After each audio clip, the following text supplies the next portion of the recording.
Hey, everybody out there. My name's Justin. I help to put on the Sci-Fi Fantasy Fest this year. And of course, as you already know, it is virtual this year. So I'd like to thank everybody for joining us. And I'd like to thank all of our panelists and participants for just being awesome and staying with us as we adapt to the changing situations.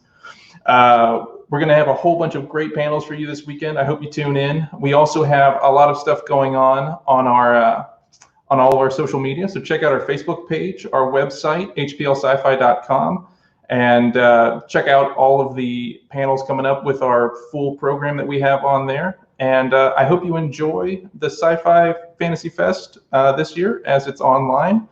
And without further ado, I'd like to throw it over to our first panel, which is the One Day Only Anime Club. So enjoy.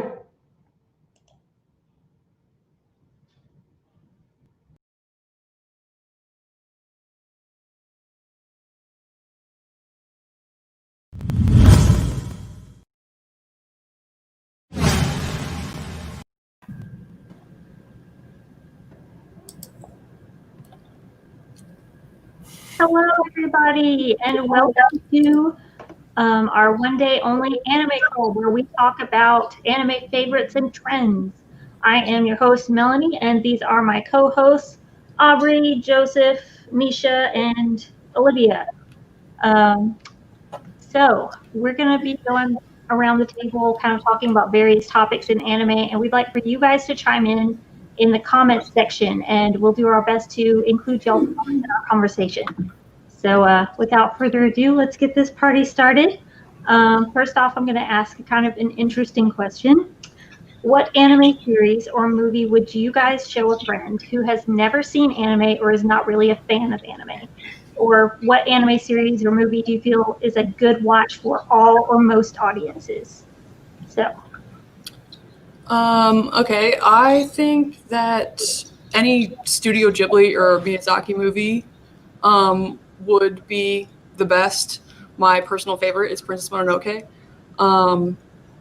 Besides that, as for like a TV show, I'd probably choose Full Metal Alchemist Brotherhood. You get a little bit of everything in there. You got action, you got some romance, and you got like kinship between brothers. I think all around that's a great starter classic. Yeah, I agree with Olivia. I feel like FMA Brotherhood is definitely a good starting point. And I guess to add to that, I feel like a good movie might be Promare.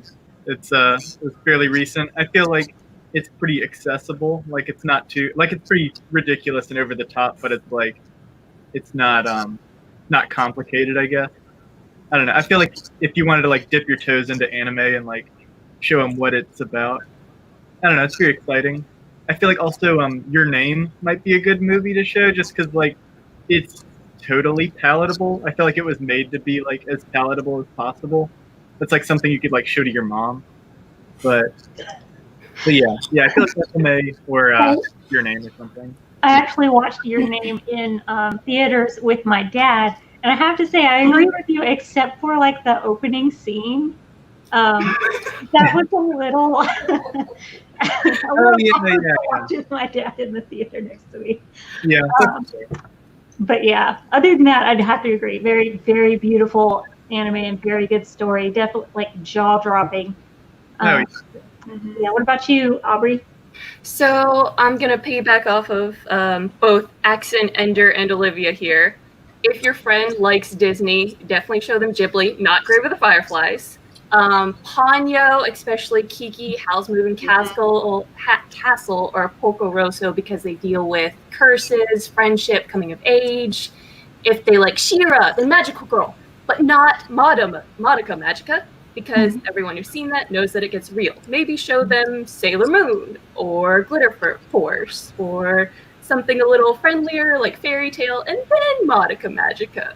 If they like live action shows like Supernatural, maybe Blue Exorcist, Death Note, Black Butler season 1, because season 2 is and then Psycho Pass which is a little bit more, but good.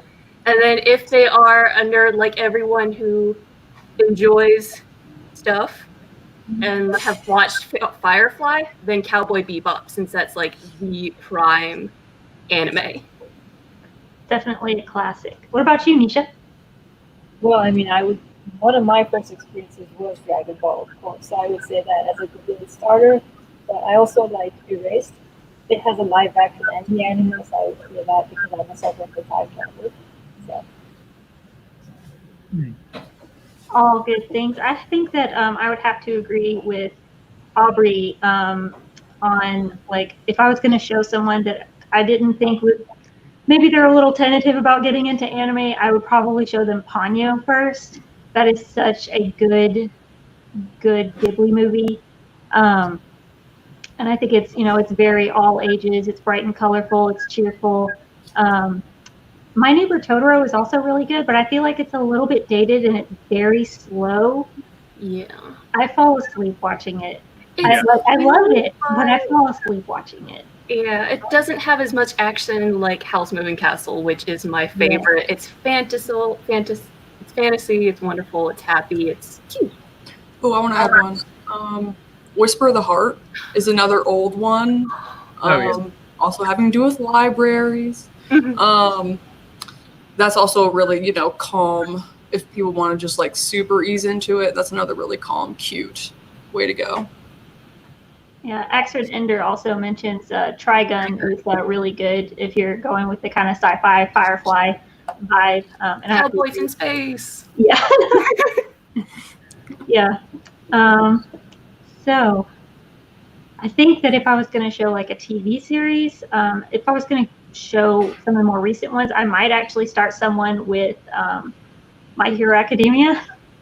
Good I show. feel like that's pretty accessible and really like action packed, but not like too out there, or even what is it? Little Witch Academia. That is very cute. I feel like it's very similar to My Hero Academia in a lot of ways. You've got kind of this like hero that's not as skilled, at least at first, as everybody else around them. So it's I feel like that's a pretty accessible character for a lot of people. But yeah, let's see. We've got a couple more comments. Trigun agrees, or Peter agrees that Trigun is great.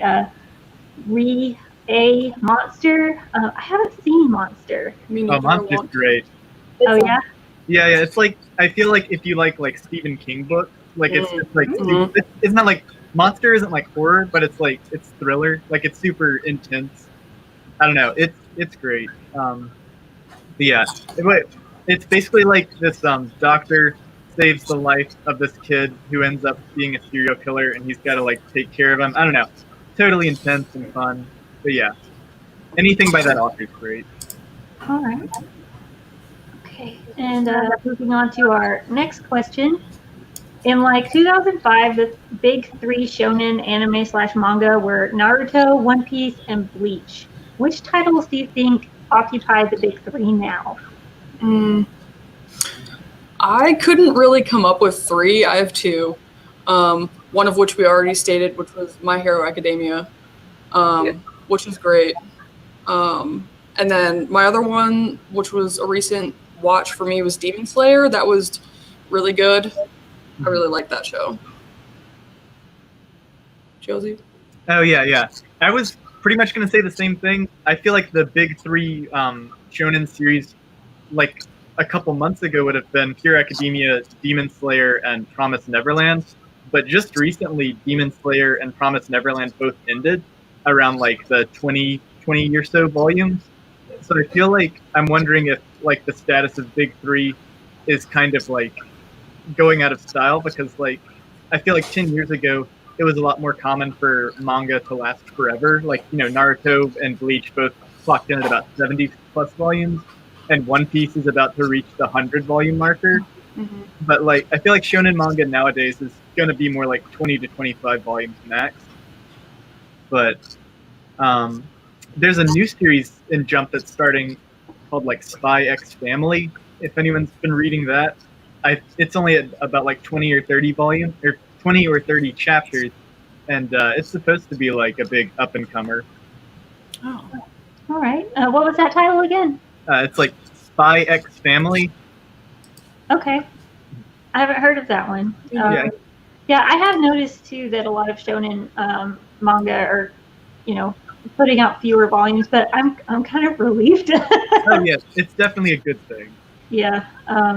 So that's a trend that I really am liking so far. But yeah, I think I may be a little bit behind the times, I guess, because I was going to say Demon Slayer, My Hero Academia, and Attack on Titan.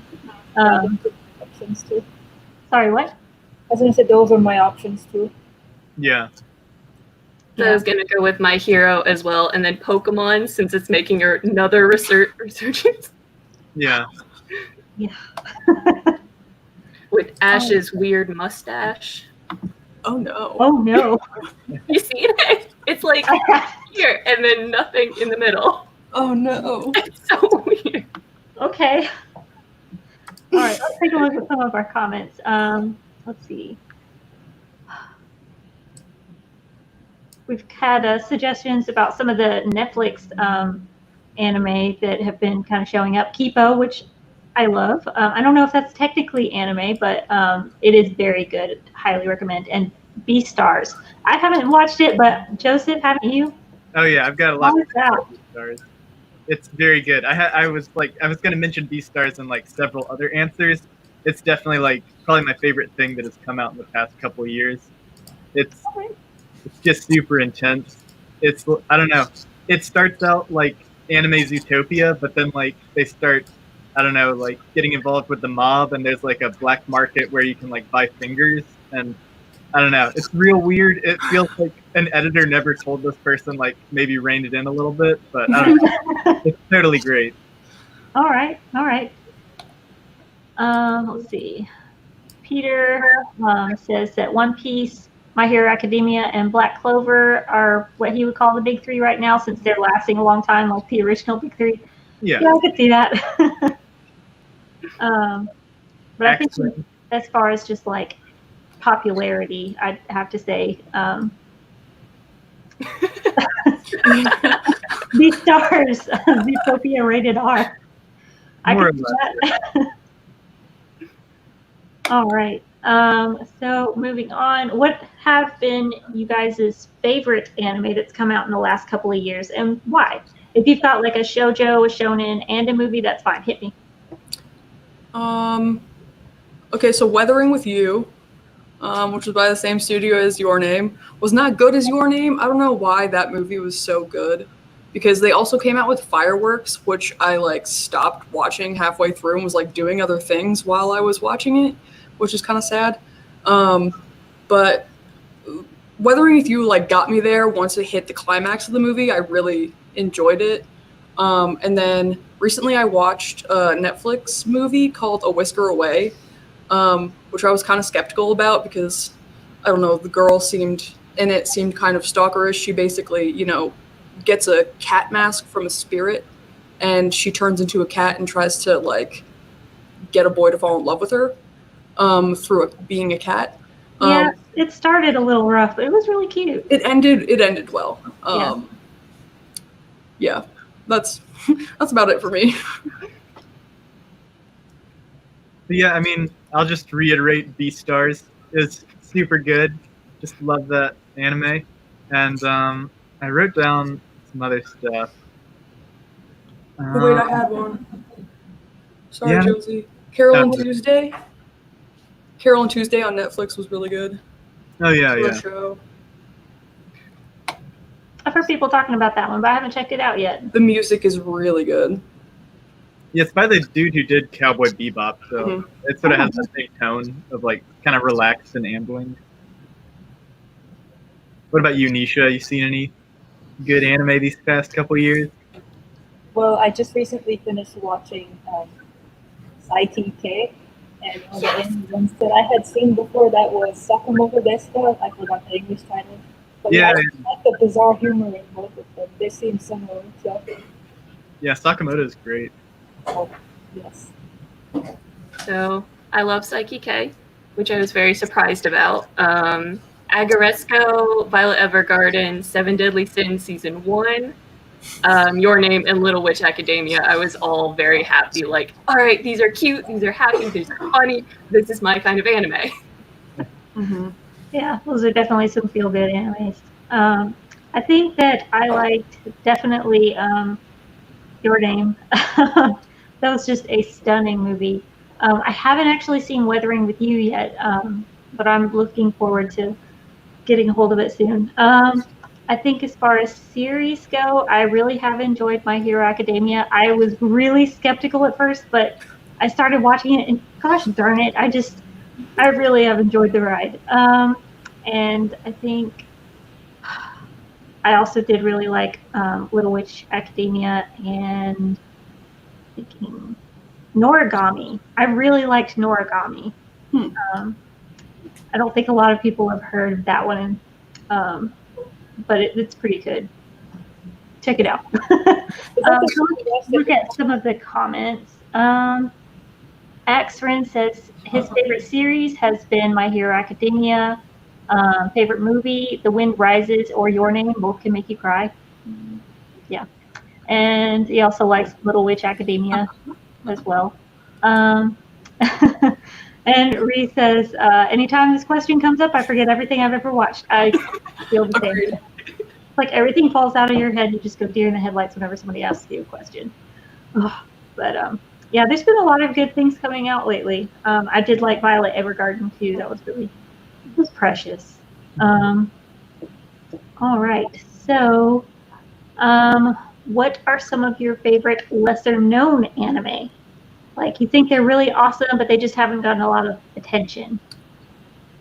So I'm a big mecha fan when it comes to anime. So this is a couple years old, but Kuro Makuro, it's on Netflix. That was a very good show and just like really straightforward mecha anime, and I really appreciated that. And then if I'm gonna watch, like, there's cutesy little romance ones. For Me to You is great. I'm not sure how many people have seen that. And then me and Nisha were just talking about Blue Spring Ride, and I also really liked that show as well. Wait, what was For Me to You the one about like the shy girl who like looks like The Grudge or something? Yeah. Yeah. The Ring. That was a good one. Yeah. Oh, wait. So you've listed yours, right? Yeah. Okay. I was gonna mention the series Kaiji. It's like evil Yu-Gi-Oh, or like Yu-Gi-Oh if he had crippling debt, where it's like this dude who's like been out of college for a couple years, and he's just sort of has like horrible debt, and he like has to go on this boat with a bunch of other people who are in debt, and he has to play like rock paper scissors to like win money or lose money. But it's like a specific kind of rock paper scissors where it's like restricted and you use cards, and I don't know, it's just like super intense, and it's really weird how like in Dragon Ball Z or something, if Goku loses, he'll die, or like the planet will blow up. But in this one, if Kaiji loses, he just like gets more debt or has to go do forced labor, and it's like that's way more stressful. I feel like, I don't know, it's more stressful and relatable. But yeah, Kaiji's my favorite underrated series, I guess. Also, Sara Zanmai. It was from like maybe like a year or so ago. That one was good. It's like about these kids who can turn into Kappa, and they like, I don't remember what they do. They fight otters, and it's all about like learning to like have connections, and I don't know. I can't describe it very well, but it was super good. Making connections, but not with otters. No, not otters. All right. What about you, Nisha? Well, Olivia already said Blue Spring Ride, and then along with also Say I Love You. They're both like the cutesy romance kind of shows. So I was originally going to say The Disastrous Life of Psyche K, but I'm guessing with the Netflix new adaptation or continuing of the series, The Reawakened Disastrous Life of Psyche K, I'm guessing it's getting a little more attention.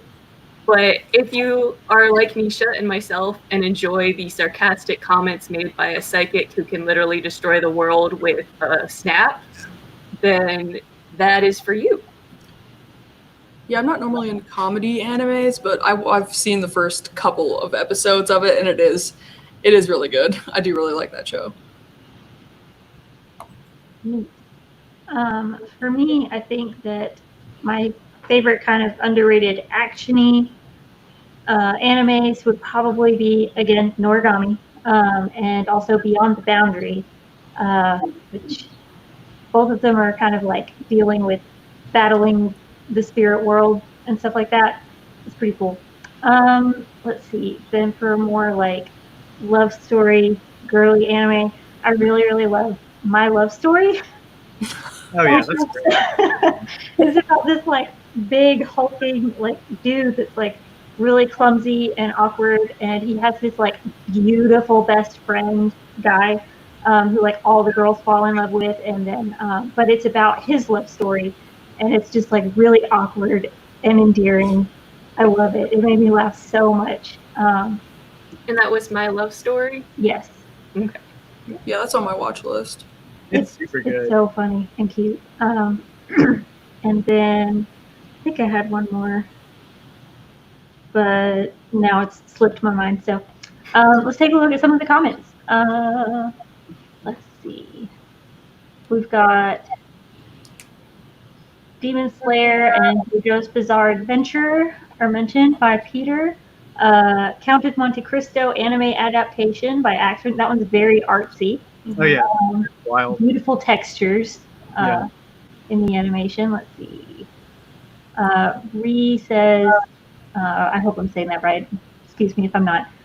Backing up Kaiji, Kaiba, and the Dino Coil. Yeah. Okay, I haven't heard of either of those. Kaiba's by the dude who did that Lou over the wall thing. Oh yeah.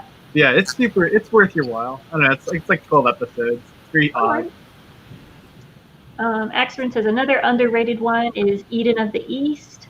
Yeah, that's a pretty good one. Yeah. Let's see. Ree also likes My Love Story, and Axeman says it's super cute. Ranma 1/2 and Needless, mentioned by Peter White. I've seen Ranma 1/2. I haven't seen Needless. Throwback. Oh, and now I remember the anime that I was going to mention. A lot of people really, really loved Mushishi when it came out. There's another anime that's kind of similar to that, but like in a more shonen kind of way. And that is Natsume Yujincho, or Natsume's Book of Friends. Love it. It's got that same kind of like peaceful quality to it, but with a little more energy, centers around a high school student. So, but it's super cute. Yeah. So, all right. And on to the next question. Let's see. Are there any anime series out there that start off terrible but get better? What anime should we give a second chance? Okay, this is just a personal thing, and I don't know why this was my answer. But Violet Evergarden, I started that maybe like a year ago, and then like could not get into it, and then recently I went back to it and just binged watched the entire series plus like the special afterwards, which I didn't think was needed. But the show itself, like by the end of it, I like cried a little bit. It was good. I really liked that show, and visually it's stunning. It is. Yeah.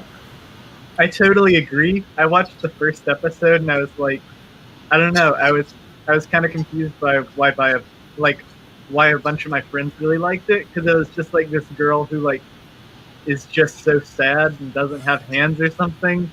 I don't know. I guess I need to check it out again. But I remember not thinking terribly highly of it. Yeah, rewatch it. Yeah. Because like it is super pretty. Like that studio makes a bunch of really pretty stuff. So I'm sure it's good. But I think there's a sports series about volleyball called Haikyuu. Yeah. I started it back in like 2014, and it was just like, I feel like how it starts out so much like if Naruto played volleyball. It pretty much stays like that, but like I picked it up just like last year, and I ended up really liking it because I feel like as you go on, you get to learn more about the characters and their dynamics and stuff. I feel like it's pretty solid. It's definitely worth checking out. All right. What about you, Nisha? Well, when I first watched Say I Love You like a year or so ago, the ending of the second episode just really turned me off. I hated it. But then Peter, who's on the chat here, he told me, you should give it a shot. And I did, and I loved it. His character changed a lot, like starting episode 3, and so I felt better about it. Okay. Hey, Nisha, can you try to get a little bit closer to your mic when you're talking? We're having a little bit of trouble hearing you. Oh, okay, sorry. Thanks. Okay. Aubrey. I have a question to pose to you guys and the chat. I have 3 titles that I don't know if I should continue watching it because the first episode I'm like, maybe this isn't for me. The first title is It Wrong to Pick Up a Girl in a Dungeon? I'm gonna say hard pass on that one. Yes, good. Okay. The second one is No Game, No Life. I haven't seen it. Probably also leaning toward a hard pass. Okay. And then the last, sorry, what were you going to say, Joseph?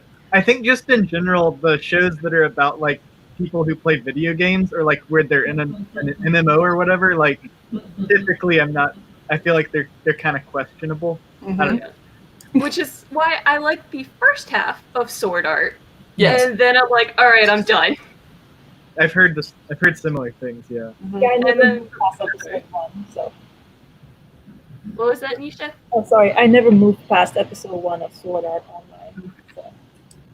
And then the last title is Food Wars. A lot of my friends liked it, but there were some things that I'm just like, can I watch this? I haven't watched it, but it is on my watch list just because, you know, I love Haikyuu. So I feel like that's just going to be like the same thing, but with food. And I also really like food. So I thought maybe it would be a good show to watch. And this was like, I like food. I like watching people prepare different dishes. And then the first episode, I was just kind of like, maybe not. Yeah, But it's a little too sexual for me. Like it is so like, I don't know, it's so in your face about that stuff, and it's just I'm not a fan. which is like some I can stand. Like the ones that I'm surprised I like Maid Soma and Rosio Vampire. Yeah. But then I watch Food Wars, I'm like, that's maybe a little too much for me. Yeah.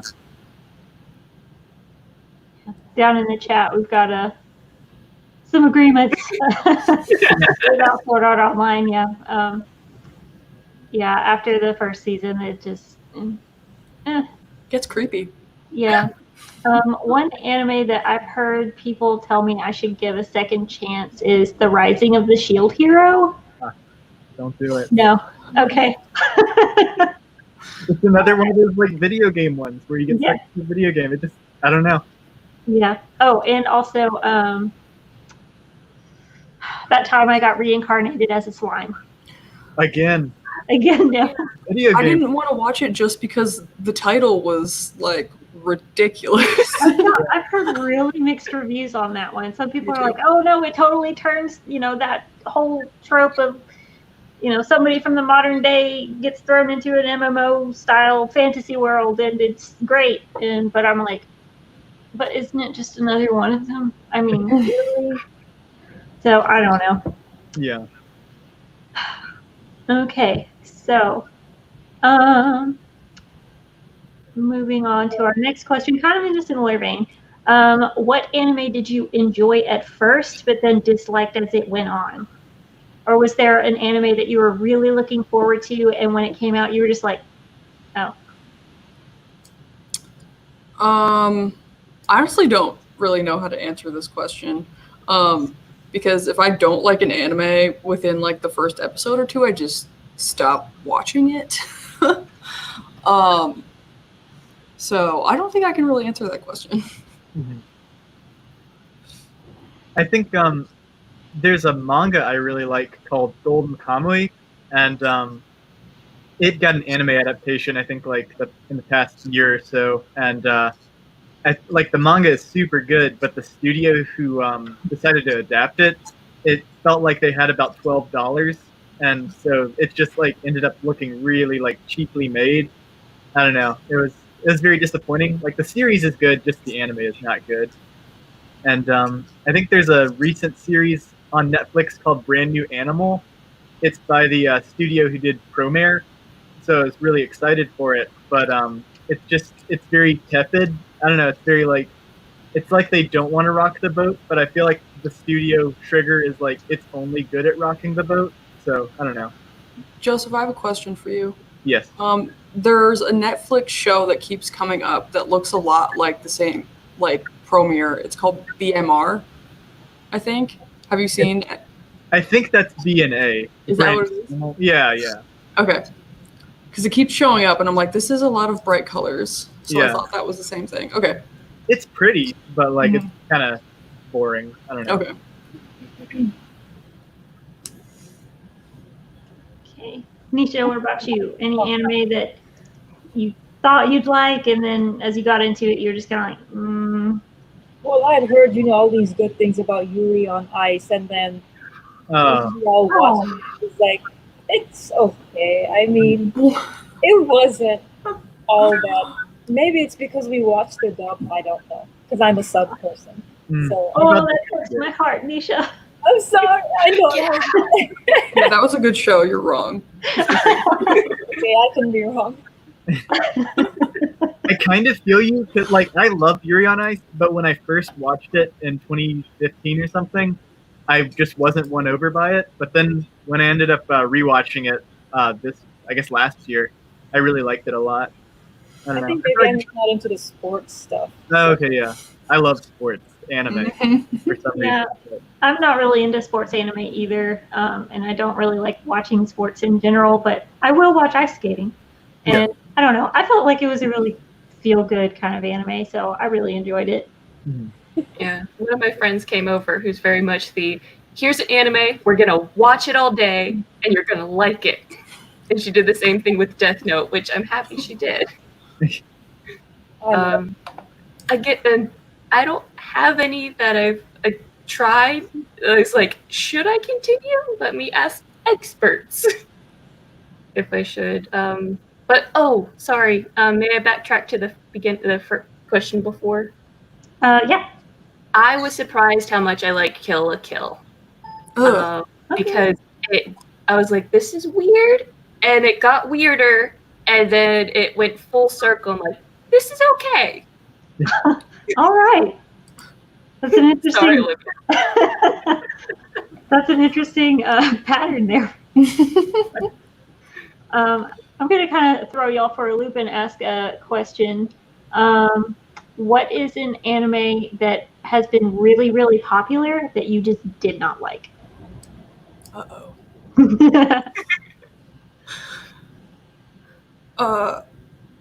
Come back to me. I have to think about that.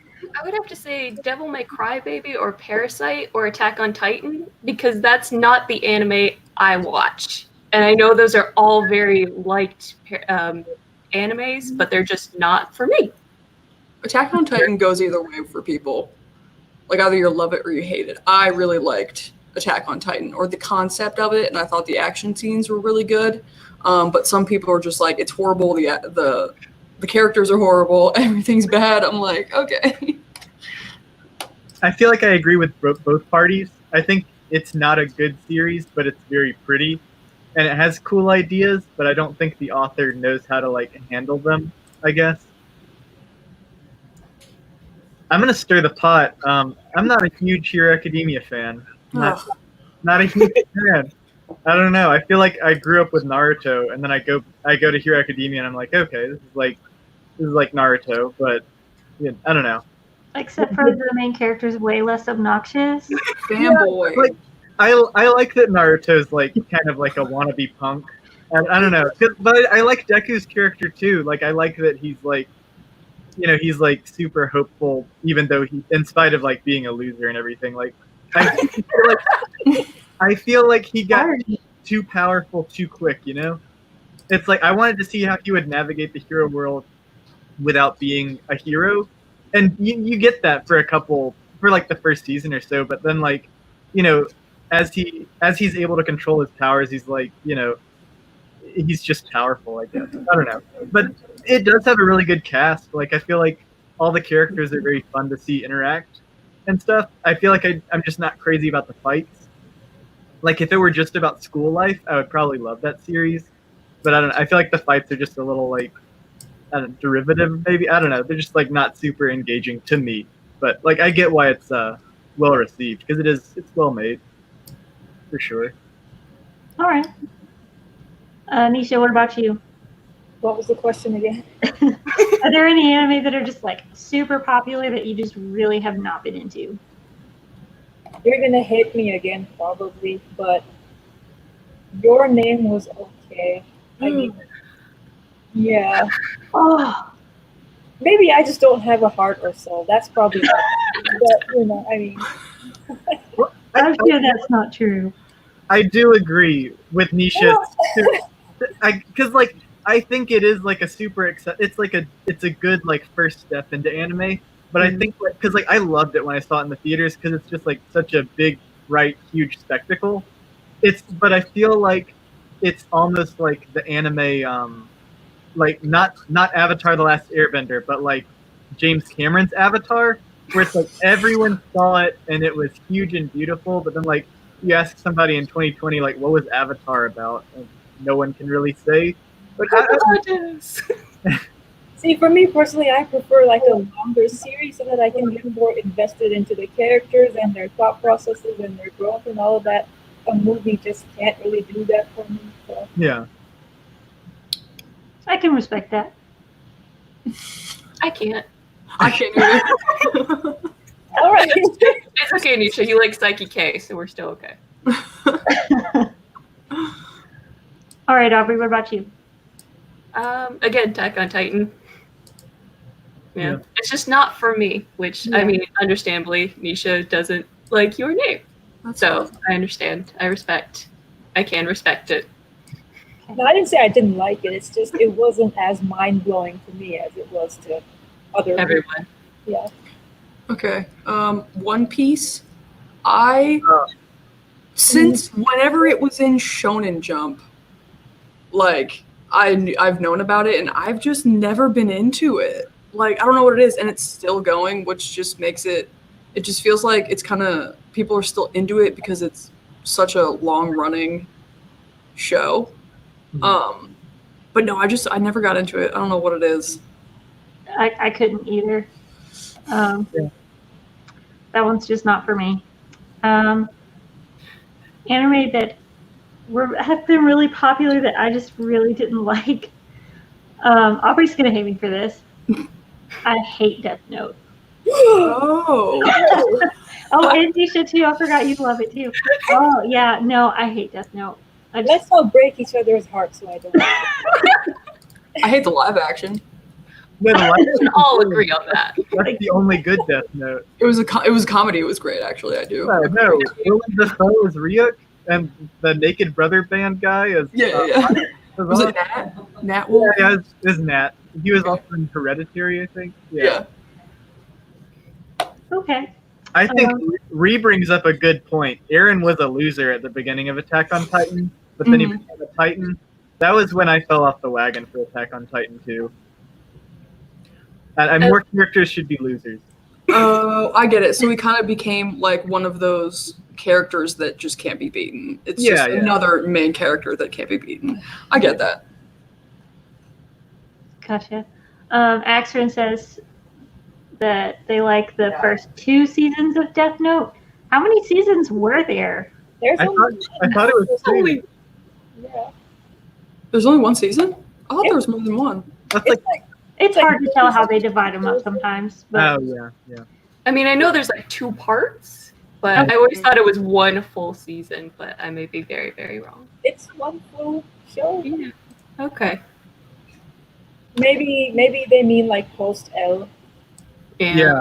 Yeah, that could be it. They were so talky. I don't like how much they talk. They should just do stuff. Light should just whip out a gun. That was why the movie was cool. L got a gun and he like chased Light. What? Oh, You no. have to watch the movie. It's great. It's so bad. Don't watch the movie, I promise you. Willem Dafoe Is the is only Ryuk in that, part. but they should have just had him as In a like black suit, as him in a himself. black suit. Exactly. Because he's Yes. scary in general. His Oh, face yeah. is scary. If you just gave him like white face paint, he would look like Rio. Wow. Yeah. We got some really strong opinions going on in here. Yeah. I think we better move on before we dig in a deeper hole. Okay. All right. So let's see. What tropes do you love in anime, and what are ones that completely turn you off to a show or a movie? Well, tropes that turn me off are the, over sexualized women. So, under the skirt, big boobs kind of situation. But I'm really into, those slice of life animes where it's just like the shy girl and the super popular boy really love each other. Those are some guilty pleasures for me. Yeah, same. She took all my answers. Agreed. I like the love triangles if they kind of exist. Yeah. I'm gonna add a counterpart to the over-sexualized like girl characters with like the panty shots.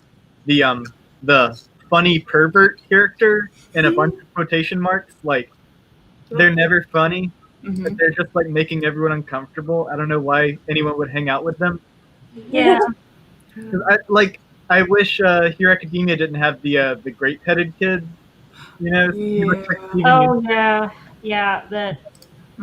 Mineta or whatever. I don't know. It's like, why is he?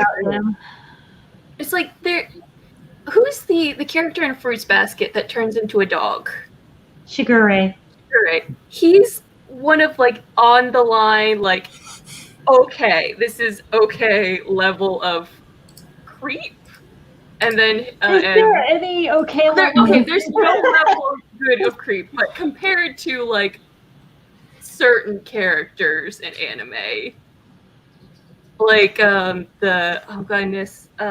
person who turns into a snake, he's Ayame? yeah, too much sometimes.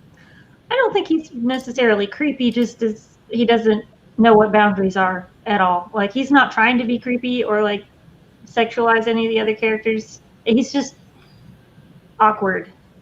He doesn't understand personal boundaries. But yeah, this. Yeah. Let's go back to tropes. A trope I like is when characters like they start out like they don't care about anything, but then something happens and it makes them care. I feel like there's a kid in the Haikyuu anime, like there's this kid who wears glasses or something, Tsukishima, I think. Yeah, the tall one. Yeah. He like starts out like not kind of wanting to be on the team, but then he just, I don't know, like as it goes on, he starts getting more passionate about it, and it's like there's like a satisfying arc there. I feel like I like that. I also like when main characters are losers, and like when they can't do anything. So then like when they're able to do anything, it's awesome. It's Every like main character. Yeah. Yeah, I have to agree. I like that one. Let's see. What about, are there any new anime or new seasons of anime that y'all like just super can't wait for? Haikyuu again. Oh yeah. I don't. It's not out on like Netflix or Hulu or anything.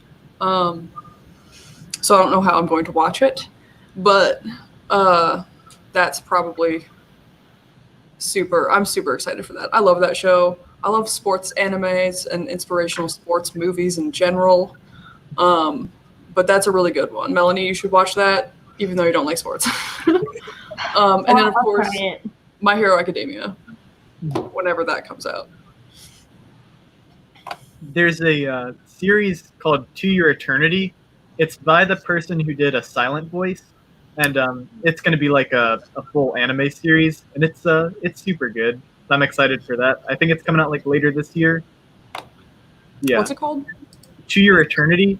It's like this being comes from space or something, and it can't. It's like the story of Jesus mixed with like The Thing, where like I don't know, this being, it's hard to explain. He's like this ball who like comes from space, and he's like instructed to like learn how to be human or something, and so he becomes a wolf, and like anything he meets that dies he can become, and so he becomes a wolf, and then he meets this boy in an abandoned like Arctic village, and him and the wolf explore, and then he becomes the boy. And I can't get into it too much, but it's very, I don't know, it's got the same like kind of empathy that Silent Voice has. I don't know, it's super good. All right. Mm-hmm. It's quite a plot summary there. Yeah. I'm looking at just the cover of it. Like I can see the cover of the boy and then the wolf. It looks really good. Like just based off that, I wanna. All right. What about you, Aubrey or Nisha? So on August 4th or 5th, 7 Deadly Sins Season 4, I guess, is coming to Netflix. And although I was not happy with the previous season, I am still excited to see what they're going to continue doing. All right. I can't believe they're on a 4th season. Well, the second season was only like 4 episodes. So it's, Yeah. For me, I haven't been very good about keeping up with anime lately. So the only like new anime or new seasons that have come out that I've been really excited about has been the rebooted Fruits Basket. But yeah. How's that been for you so far? Huh? How's that been for you so far? Like, how are you liking it as an adaptation of Fruits Basket? I'm liking it. It's covering more of the story than we got in the original. The art is definitely improved, and the voice acting is still pretty good for the English dub. Toru has non-soulless eyes. Yes, that's helpful. She's got some depth there. So let's see what we've got in the comments. Ree is also excited about To Your Eternity and the new Tokyo Mew Mew anime. Sounds familiar. Did y'all ever watch Mew Mew Power on Foxbox? No. Oh, y'all gotta go on YouTube. You gotta Google Mew Mew Power. Watch this show. It's so great. Her like love interest voice actor. He's supposed to be portraying a 12-year-old, but he sounds like he's 30. It's awesome. It is like the best anime I've ever seen. Okay, that's quite a recommendation. All right. Yeah. Okay, so kind of going on from that though, in the era of the reboot with Sailor Moon Crystal, Full Metal Alchemist Brotherhood, Fruits Basket, Digimon, and the upcoming Shaman King and Higurashi reboots, to name a few, which series do you think deserves a remake? When you listed off Shaman King, and I saw that, I was like, I didn't even know they were doing this. I honestly don't want any reboots. I'm not even gonna lie to you. Every time I see a reboot of any show ever, it just like falls short for some reason. It's just never as good as the original, if the original was actually good. So I'm gonna go with no thank you. Okay. I want a reboot of I don't know if y'all have watched the series Berserk. It's been rebooted as movies and as a CG show in 2016, and they were both bad. So I want like a third reboot that's good. I don't know. I hope that I don't know. Maybe that one is just like unadaptable, but like I'd like that a reboot of that. Maybe a new Death Note that's even cooler. And it's a animated adaptation of the movie. And Yes. Yeah. All right. Okay, what about you, Nisha? I have no answers. I don't know. I don't know if I want a reboot or just more of it. Host Club and The Devil is a Part-Timer. So I don't know if I want more or if I need a reboot or if I'm whatever. But I would think I would enjoy a reboot of Speed Racer just to see what they would do with it. Ooh. Oh yeah. Ooh, agreed. I didn't even think about something like that because I don't even really count that as an anime. But like when you really think about it, the drawing style is You're right. I agree. Did y'all ever see the live action Speed Racer? It's directed by the people who did The Matrix, and it's awesome. It's legit good. I stand by it. Okay. It's got like the energy of a comic book. I don't know. It's wild. All right. I also agree Orin needs a reboot. That would be cool. Yeah, I don't know about a reboot, but I would like more of that one. Yeah. I didn't even finish the manga series way back in the day. I need to go back and finish reading those. I can't think of any like anime other than that I just really feel like needs a reboot. Yeah, no. Like when I think about anime that I really, really enjoyed, Trigun, Cowboy Bebop, Samurai Champloo, like, those are fine. Leave them as they are. Yeah. Please don't reboot them. Yeah, I don't think anyone's like running to reboot Samurai Champloo and like give them all cell phones or something. Modern day. Yeah. Spike has an iPad. I don't know. Wow. Let's see. So we're kind of running short on time here, but I've got one more question. And this is another interesting one. Since it seems impossible for there to be a good live action adaptation of an anime, what live action shows would be interesting or better as an anime, do you guys think?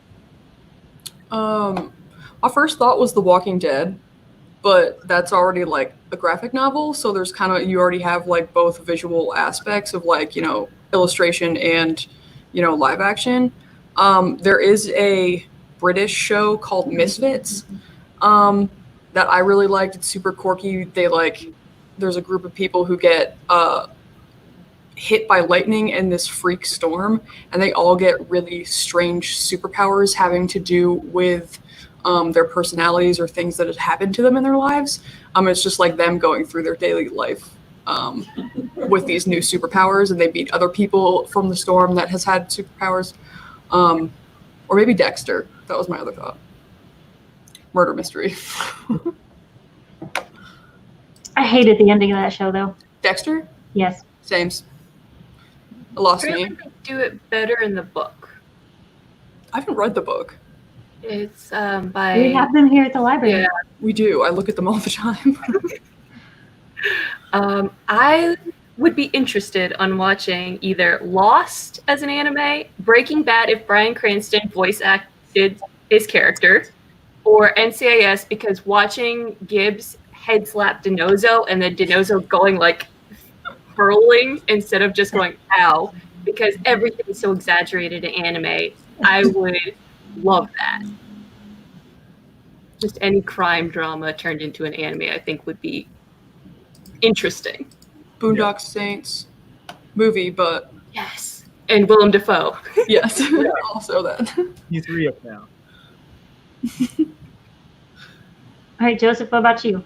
I can't think of anything because the Death Note movie was so good.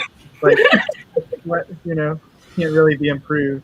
I kind of second Aubrey's Breaking Bad animated. I feel like making that an anime would be pretty sweet. I don't think there's anything like that. Yeah. Either. I don't. Yeah. Not really. No. What about you, Nisha? Any live action TV series or movies that you think should be made into an anime? Well, I was thinking about this one Korean TV show called Tunnel that would be interesting as an anime. It's time travel detective kind of stuff. I feel like that would adapt well animated. Definitely. Yeah, there were a couple Korean shows that I thought about putting on the list, but I didn't because I feel like nobody would know what they are. Yeah. I feel like you're in good company for K-drama. Yeah. Okay, well, W is one of the shows, which is about a graphic novel being turned into like a reality. So it's basically a living book. And the main character, he has to, figure out his life between the book world and the real world, and the illustrator's daughter gets involved and she gets sucked into the book itself and has to like figure out situations that she gets put in. It's pretty good. What's it called again? W. That sounds interesting. I can't think of a whole lot of live action shows that I'd love to see as an anime, other than like maybe The Witcher. But that's mostly just because I want them to make more of it faster. Yes. Yeah. But yeah, I really like a lot of fantasy stories, and I haven't really found a lot of good fantasy anime lately that I've just super enjoyed, especially with all of the, people getting sucked into an MMO fantasy land thing they've got going on lately. I'm not into it. Give me something new. Oh, they should do this isn't a live action movie, but they should do like a cartoon or anime of Discworld. Do that. I feel like that could. I feel like maybe his humor is like too based in like being a book. I don't know how funny it could be, but like I don't know. Someone should do it. I've also thought about like Sandman, the comic, as an anime. Yeah. I don't know. Feel like it has cool visuals. Yeah. I feel like whoever did that Count of Monte Cristo anime should like adapt it.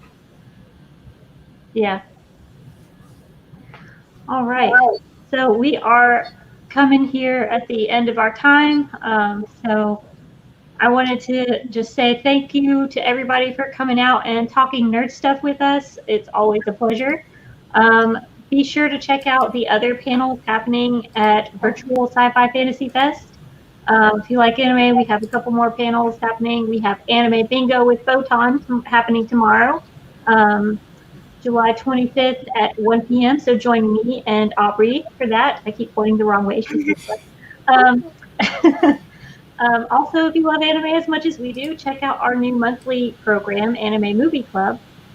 We have a movie of the month that is usually available on Hoopla or Canopy, which, if you don't know, are streaming apps you can access with your Hoover Library card.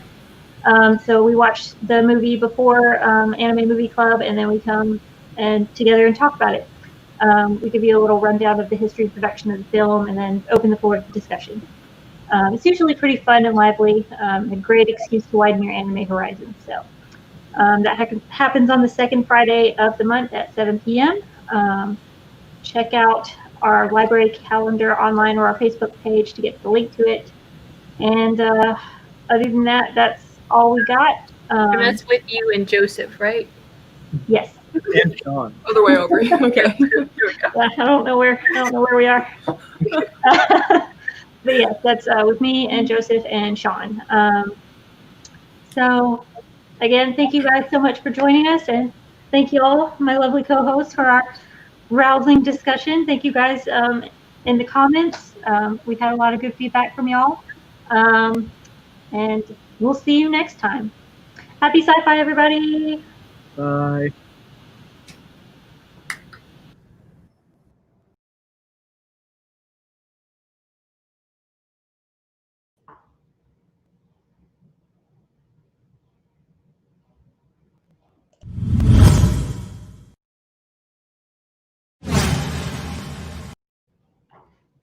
Hey everybody, hope you're enjoying Sci-Fi Fest so far.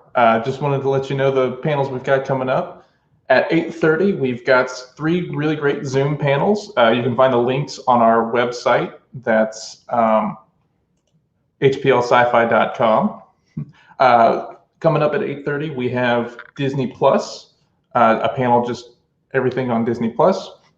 We've got a panel called Comic Book Movies, The Good, the Bad, and the Underground. And we have a panel called I've Written Something, Now What? Exploring Your Paths to Publishing. And that's geared towards writers, but it's always a great discussion whenever you're seeing these bunch of people. Over on the Facebook page, we've got a lot of good discussion going on, especially because the Super Fight bracket is back this year. That's right. On our Facebook page, we've got polls going up right now, and they're going to be up all day today.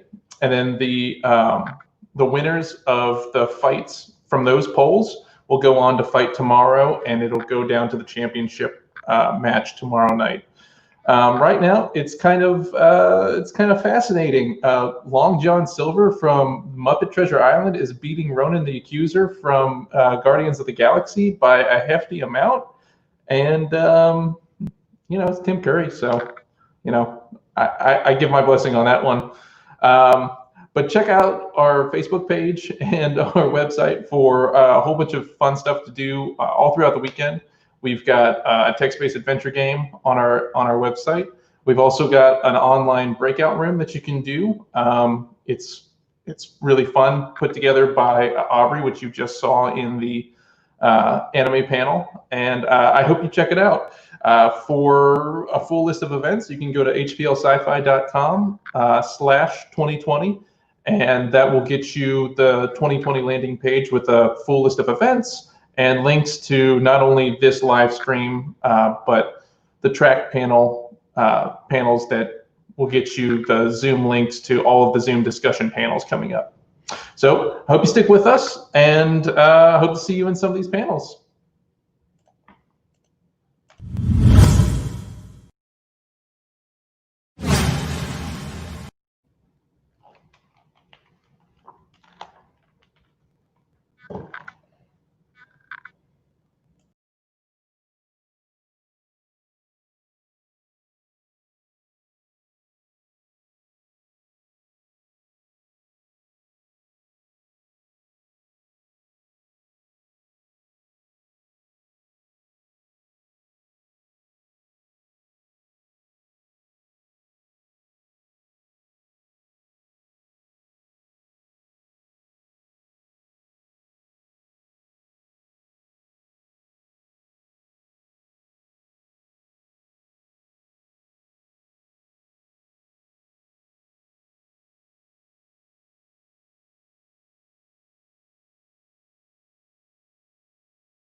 Okay, this is the Mandalorian versus Picard panel, or as I like to call it, Mandalorian versus science fiction Matlock. Okay, this is the Mandalorian versus Picard, or as I like to call it, Mandalorian. You got feedback, Mark Adam. You're going to have to turn your sound down or put your headphones on. Okay. You got feedback, Mark Adam. I understand. Oh, I like this. Now he's mute.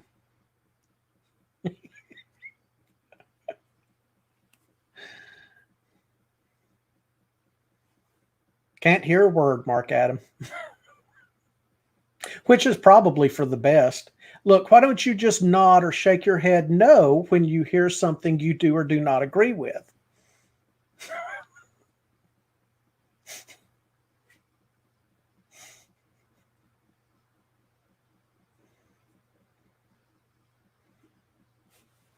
Are you hearing me?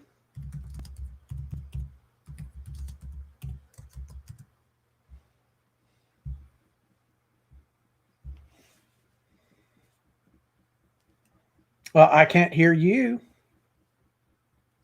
I'm trying to figure out. Okay, can you hear me? Okay, now do you have feedback?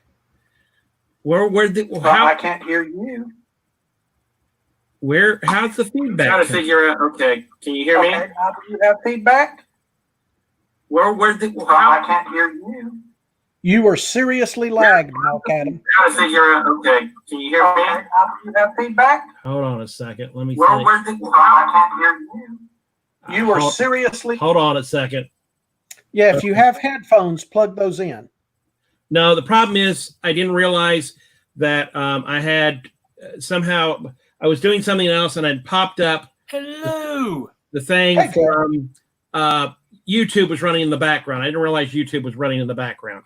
So, and ladies and gentlemen, that is your target audience for Picard. I think we just won the entire debate right there. Why? Because Hello. Hey, Joe. I didn't realize I had another program running that had this going, and I was kept getting another thing coming through. And I was like, well, what the Samuel? Then it finally dawned on me I had another thing on and it's something else. Can anybody hear me at all? Yeah, I can hear you, Joe. Yeah. Okay. Yeah, I said, hey, Joe, when you came in, or yo, Joe, or something. Yeah. So this is the Mandalorian versus Matlock in Space panel. Thank you to the Hoover Sci-Fi Fantasy Fest for hosting this, and Joe just got up and walked away. Boy, I am knocking it out of the park. Okay, you're going to have to explain that one to me because I barely watched Matlock. I didn't care for Matlock, so I'm not sure how you're... Well, when was the last time you watched Matlock? Was it more than 10 years ago? It had to be more. It would have to be longer than that because the last time I probably watched Matlock was with Grandma and Grandpa Miller, and they've been dead 20 years. You're the appropriate age group now. You'll love it. Did you like Picard? I like Picard, yes. Oh, there you go. There's your answer to Matlock. You're a Matlock fan too.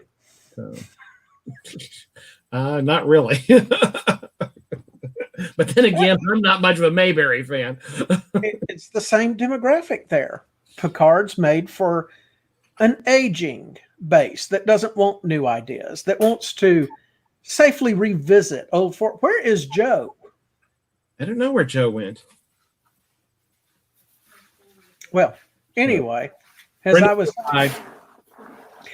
also like to take this opportunity. Wait a minute, I think he's putting on headphones. Hang out as Joe works on his computer. There you go. Okay. I'd also like to take this opportunity to congratulate Voyager on not being the worst offering. Can anybody hear anything now? Yeah, I can hear you, Joe. We have no problem hearing you. Nothing? No, we hear you. Okay, so you guys can hear me. Yeah. Mark Adam was having a similar problem. Because I can't hear anything you guys are saying. Check your settings.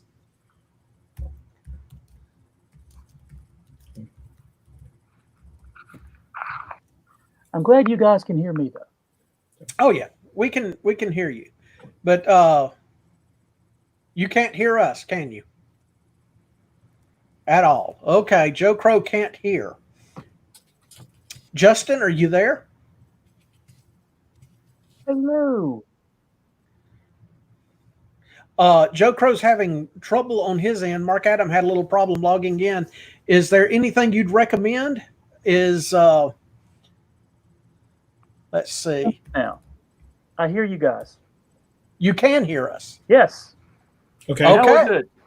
All right, we're good. Thank you, Justin. I'm going to assume Justin did something. Anyway, I was wanting to also take this opportunity on congratulating Voyager on not being the worst thing in the Star Trek pantheon anymore. I thought Discover took that over. No, Discover is excellent. Discover is actually an excellent program. It's offering new ideas. It's moving things forward. I mean, there's absolutely no Berber carpeting anywhere to be found on the USS Discover. And but it's not Star Trek. It's just good science fiction. Well, yeah, Star Trek is supposed to be good science fiction. No, what the hell is Star Trek? Hold on a second. Star Trek is a utopian look at how we're going to get better, and Discovery is dystopia. That's the problem. I gotta say, if your foul-mouthed admiral dropping F-bombs left and right is how we're going to get better, I, sir, want no part of that.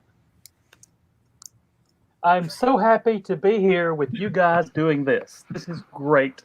This is exactly what I wanted. So. My only regret is that John doesn't know how to use a computer. He was in space in the Marvel universe. How does he not know? He was in the asylum on Doom Patrol. How does he not know? Well, apparently he doesn't, Joe. I don't know what to tell you. So, all right. So let's get back to the problems with Picard.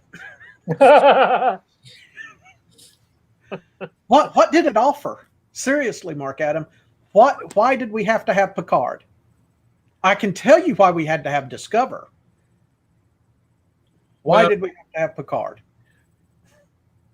Well, people were wanting something more from Next Generation, and they waved enough money under Sir Patrick Stewart's nose, and they promised him that he would not have the Berber carpeting.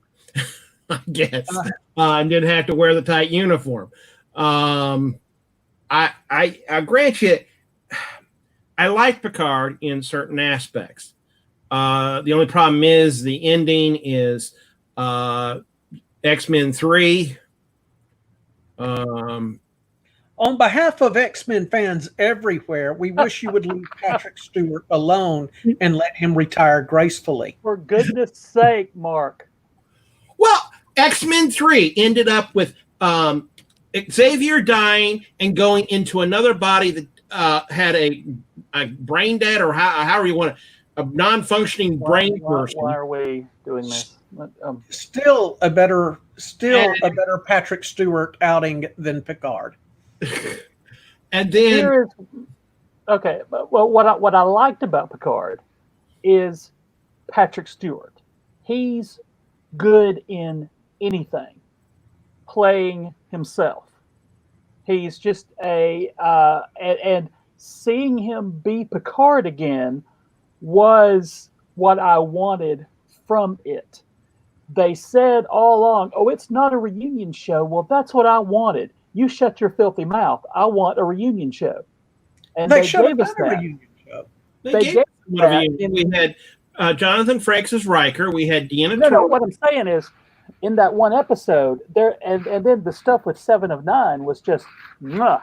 Oh, please! I hated that they killed Icheb. What's the deal with killing Icheb? But they brought back 7 of 9, man. Oh, 7 of 9 was good. I'm glad Jerry Ryan was able to come in, do her bit, really show that she's grown as a human being away from the Borg, and trying to liberate what Borg she can to get them back to the way they are, so they're not controlled by Borg. And the way they worked with her, it had a good storyline there going. I just didn't care for them killing Icheb. And Hugh died in this one too, didn't he? Yeah, thank Spoilers. God. Yeah, Hugh died. Spoilers, everybody. Hold on just a second. Kelly Jefferson. Justin, John can't get into the back room. It says he's backstage. Justin, if you're listening, if you could pop John up here, please. And yeah, I don't have control over that, Kelly. So, but yeah, thank God they killed and the Romulans again. The Romulans are back. Are we not done with Romulans and Klingons yet? Have we not said everything we could possibly need to say about the Romulans and Klingons? I think you are correct. This is the part of Picard that I was not super into. I literally, after the first couple of episodes, every time Sochi was on screen, I could just fast forward. Yeah. Literally, and lose nothing from the storyline. Sochi accomplished, the actress playing Sochi and her twin sister in the first couple of episodes. Am I right? That is the correct character, right? Now, not a judgment on their acting ability. It's just she accomplished something no other actress has ever accomplished with me. For the first 2 episodes, she was interesting. And then when we started watching her play her twin, she was completely and totally uninteresting. Hey, John. Two episodes had promise. Hey, John Anderson. There we go. They popped you in there. Against all odds. Yeah. Coming to us from the Ravager spaceship.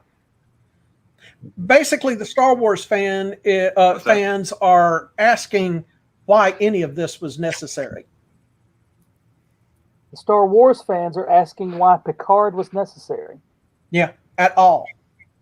Why can't y'all just let that poor old man rest? How dare you? He deserves it. He was Professor Charles Xavier, John. And y'all keep trotting him out for the sake that CBS might get $1 more.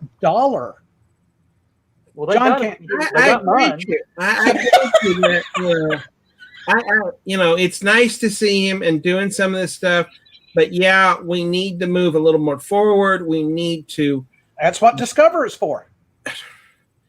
But Discovery's well, we're going. How much more forward do you want to move, Mark Adam? They're about 1,000 years. How about 1,000 years? Well, That's what we're doing. Problem is that Discovery is supposed to be before the original series, and not anymore. It's going to jump 1,000 years into the future, or 2,000 years or something.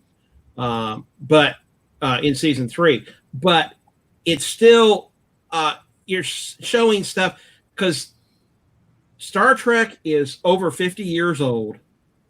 And tell me about it. You can't do because of Star Trek. We have so many technological forwards that we can do stuff, and so trying to create something that would be in that, we need to reboot TOS completely if we're going to do that. And of course, no, we don't need a reboot of TOS because of Bill Shatner and Leonard Nimoy's series that was written largely by DC Fontana. We have the technological advancements. Next Generation came along and introduced us to what shades of Berber carpeting we could put on different parts of the starship. Would you leave the Berber carpeting? Don't do it. Well, it's not just that. 80s. I mean, I can move on too. Look at the technological advancement that Jonathan Frakes made as director. That last episode where he showed up with how many? A fleet of at least 100 ships that all looked identical to one another. Jonathan Frakes has found the cut and paste application on Windows, my friend. He has moved forward. And he did the same thing with the Romulan side too. No. Let's not try to design anything different. Let's not be innovative. Let's not even go back and ravage, what's his name? Not John Williams. Ostrander's designs. Let's cut and paste the exact same starship repeatedly. I agree. John, Okay, so what are we doing? If What are we you doing can't here? hear us, wave your hand if you can't hear us, John. If you I can hear you. Can you hear me? I can hear you Can now. you guys hear me? Yes. Oh, well, there you go. I just Yes. standing in awe of some of the Berber carpeting comments. Well, that's we're the only moving argument from the you have Berber against Star carpeting Trek. to the cutting and pasting. I mean, Right. It's the Berber partner for as long as I've known him. if you Dan are has been going making to that joke put- for the last 15 years I've known him. Yeah. if you're, it's not a joke, man. It's a serious statement. I don't find it at all amusing. I find it a sad state in science fiction when we get away with this sort of, just put that plant over there sort of thing. If you're as going opposed to like the rubber suits in the motion picture. If you're going to trot out Sir Patrick Stewart, have a better script, have a better idea, have a better concept. Don't just start hammering things at us and adding layer upon layers of questions. Have somewhere to go with it. The good thing that came from this is that Patrick Stewart, in a roundabout way, got to advertise his pit bull rescue operation.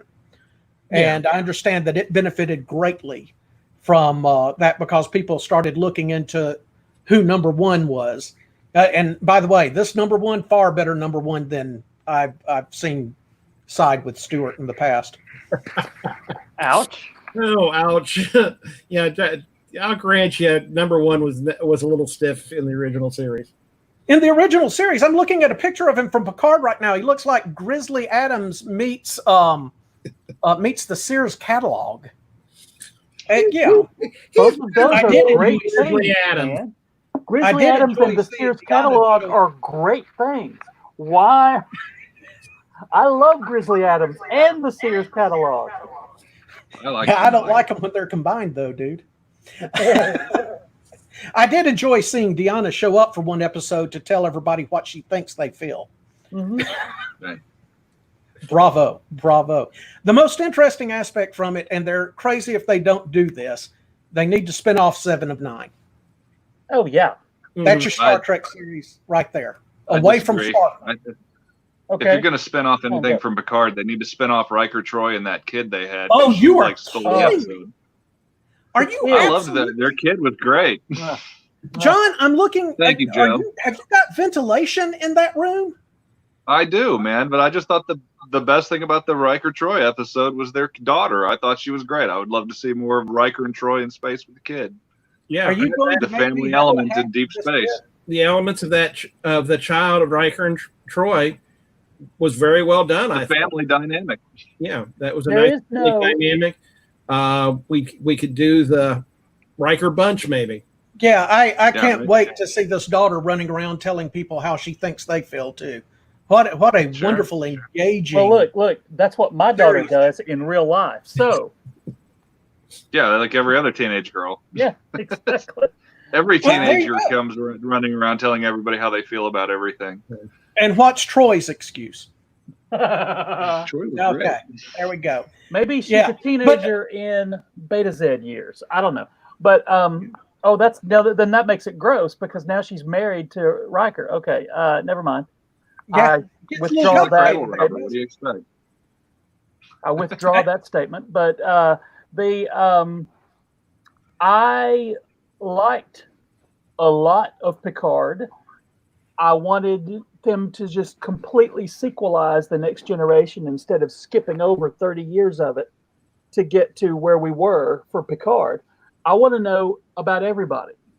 Now, of course, we got Riker and Troy, but really that's why I tuned in is I want more of the Next Generation. And then they gave us a bunch of new people that I didn't care about. They gave you not Han Solo to captain that ship. I mean, wasn't that even his official name? Not Han Solo? Mm-hmm. I am so not Han Solo. It's not funny. Let me light this cigar to prove that I'm not Han Solo. Not because Han Solo. Han Solo didn't smoke cigars. No, he ran drugs, but he didn't smoke cigars. I think they would have been better off doing a I reunion. thought Picard was great. So are we going to go to the I Mandalorian would choose after better we? in that room, dude. Let's do this. Look. That's it. Here's my favorite thing about Picard. Patrick Stewart got a hell of a check That's my favorite thing about Picard right there. Well, yeah, I like that Patrick Stewart made money off of it. Yeah. Craig Isley says there was not enough data. Yeah, of course not. They weren't going to spend the CGI to make Data look normal or look like he hasn't aged. So they gave him 2 twin daughters, which was, hey, and Alan Pinion said that the captain that was not Han Solo was Dash Rendar. You're right. That is a ripoff right there. And Lucasfilm's lawyers should be looking into that right now. Yes, I agree wholeheartedly. But yeah, they would have been better off. Mandalorian's not a ripoff of like every spaghetti western we've ever seen. Oh, do you want to go there? Oh, here we go. Do you want to talk about Western ripoffs, Gene Roddenberry? Well, hell, the whole show, the whole Star Trek series is a wagon train in space. Literally, yeah. The first. I mean, series, The Mandalorian was great when they called it Seven Samurai too. What's the difference? Well, the difference is this: Mandalorian had well-developed characters that we hadn't met before and went in places we didn't expect, and actually carried out a storyline. Picard did none of those things. Picard gave us a very interesting Baby Yoda first wasn't a cheap pop. I'm sorry, say it again, John. Yoda wasn't the little baby Yoda wasn't a cheap pop. I mean, nobody was expecting that, and he worked perfectly into the overall Lucas aspect. Wouldn't allow it until now. No, it's not that Lucas wasn't allow it. Lucas was not pitched this idea. John Favreau pitched this idea. I mean, we can get into all the technical behind the scenes, but you missed the part, the commentary on Frakes' wonderful, wonderful innovations and such. Mandalorian overall had an idea and a concept to it. And yes, it was a Western. It made no apologies about that. And it'll continue to be so. This strayed so far from what Star Trek is. It really, really, really ticked me off, to say the least. Star Trek idealizes humanity. Setting aside prejudices and working together. All this did was layer question upon question, trying to give it some form or shape of a philosophical angle that they had no answers to and did not intend to answer, while playing off people's nostalgia to a degree. Again, I agree with Joe. We should have had a reunion episode. You could have brought all these characters back for something. We got to keep some of them for next season's ratings. That is true. Yeah, I don't think if next season's ratings, money shot the whole crew. If next season's ratings are akin to this season's ratings, you don't have to worry about a season 3. No, I don't know about that. Well, I do, because I'm sitting here looking at the ratings. I mean, just Google it. I know it is you. As long as these people are living, and maybe after they're gone, I think we're still going to see them finally be trotted out to do more Star Trek stuff, and I am all in for that. I want the next generation. And if they give you, where's the Deep Space Nine cast? Where's Voyager? Bring those guys and let them do stuff too. We can't do conventions right now, so put them to work. The Voyager cast did not like working with one another. I've heard that. Chakotay had a real problem with it. Chakotay had a problem with it because you know what the Voyager. But you know what the Voyager cast really enjoyed? Yeah, but the Voyager cast enjoys getting paid too. So I guarantee if a dump truck full of money pulls up, they'll be happy to do a Voyager reunion. They'll get over it real quick. That's absolutely right. But where does the money return? Man. Where does the money return to CBS on profit? Because this didn't deliver it. I think Star Trek is always going to have the curse, the Star Trek third season curse. Every show sucks until the third season. This show ain't going to make it to a third season. Well, no, I mean, you go back and look at the original series. The episodes everybody really remembers and the cast everybody remembers is the third season, man. Same thing with Next Gen. First season of Next Generation was just downright awful, but once Riker grew a beard... once Riker grew a beard, he was just annoying. With Voyager, same thing with Deep Space Nine. Worf showed up and the show got great. Are you talking about DS9 or... Everything. Well, all the shows Trek suck until the third season. And Discovery was crap in the first season. I hate to break it The original Star Trek's first season was the to you, third. but it wasn't that good. I mean, they've had to retcon the Klingons like what? Yeah, third time God now? knows, because there's nobody else in the universe but Klingons and The original series first season. yeah. third season. I mean, that's it. Right. Here we go again. But yeah, the Star Trek has always been bad until the third season. But the problem, true, is that they've set up the Romulans and the Klingons, and there should be other aliens that they came along, but they have tried to do other aliens.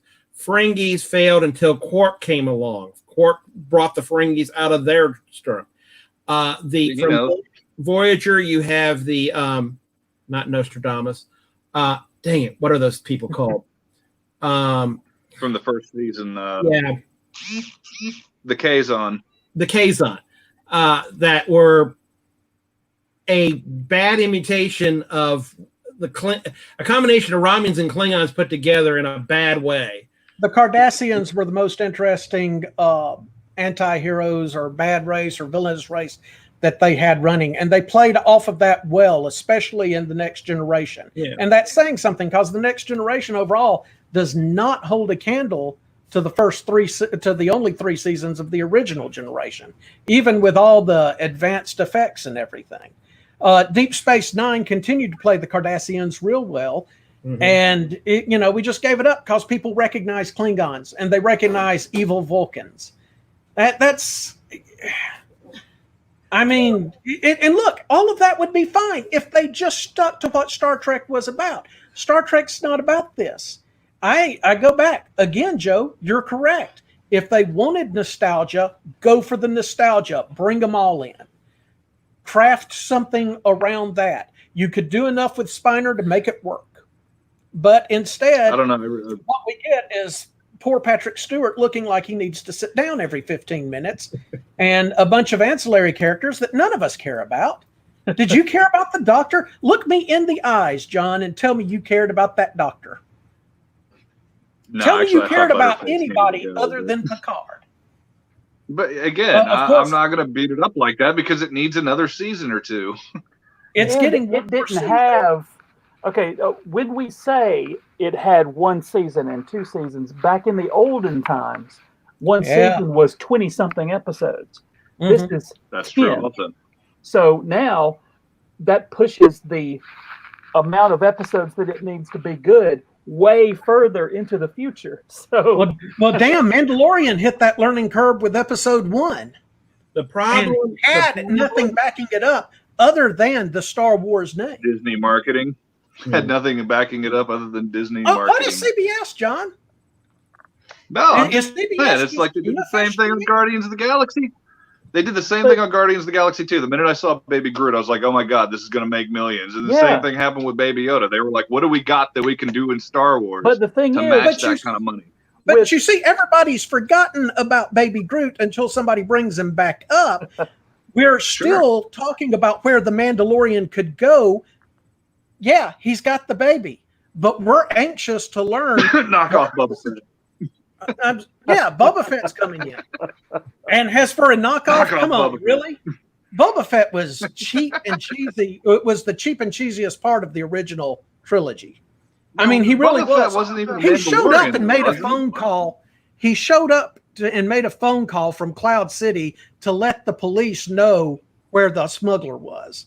And Boba then, Fett's a narc. and then in the next movie, some blind guy activates Boba his Fett's a jetpack complete and he narc. falls into the. good job, Sarlacc. Boba Fett. Thanks a lot. That's right. it. Thanks, Boba Fett, you party killer. But you could cut all of Boba Fett's scenes from those 2 movies and still have a better product than Picard. I think we're all in agreement on that. I don't think there's several things that were good about Mark Adam, we can't hear you anymore. Go ahead, Joe. I'm sorry. There were several good things about Picard. It's one thing I don't like about the way CBS does that is that they want a story arc. You might have to turn the volume down on your computer because you can hear feedback. Why is the great? Why does that? I'm not getting feedback, John. Are you? Yeah. It's bad. I could hear everything I'm saying on all of your computers. Joe, you can't hear it from here. I'm on headset. Joe's on headset. Right. Okay. Well, we'll proceed. We'll have to work through it.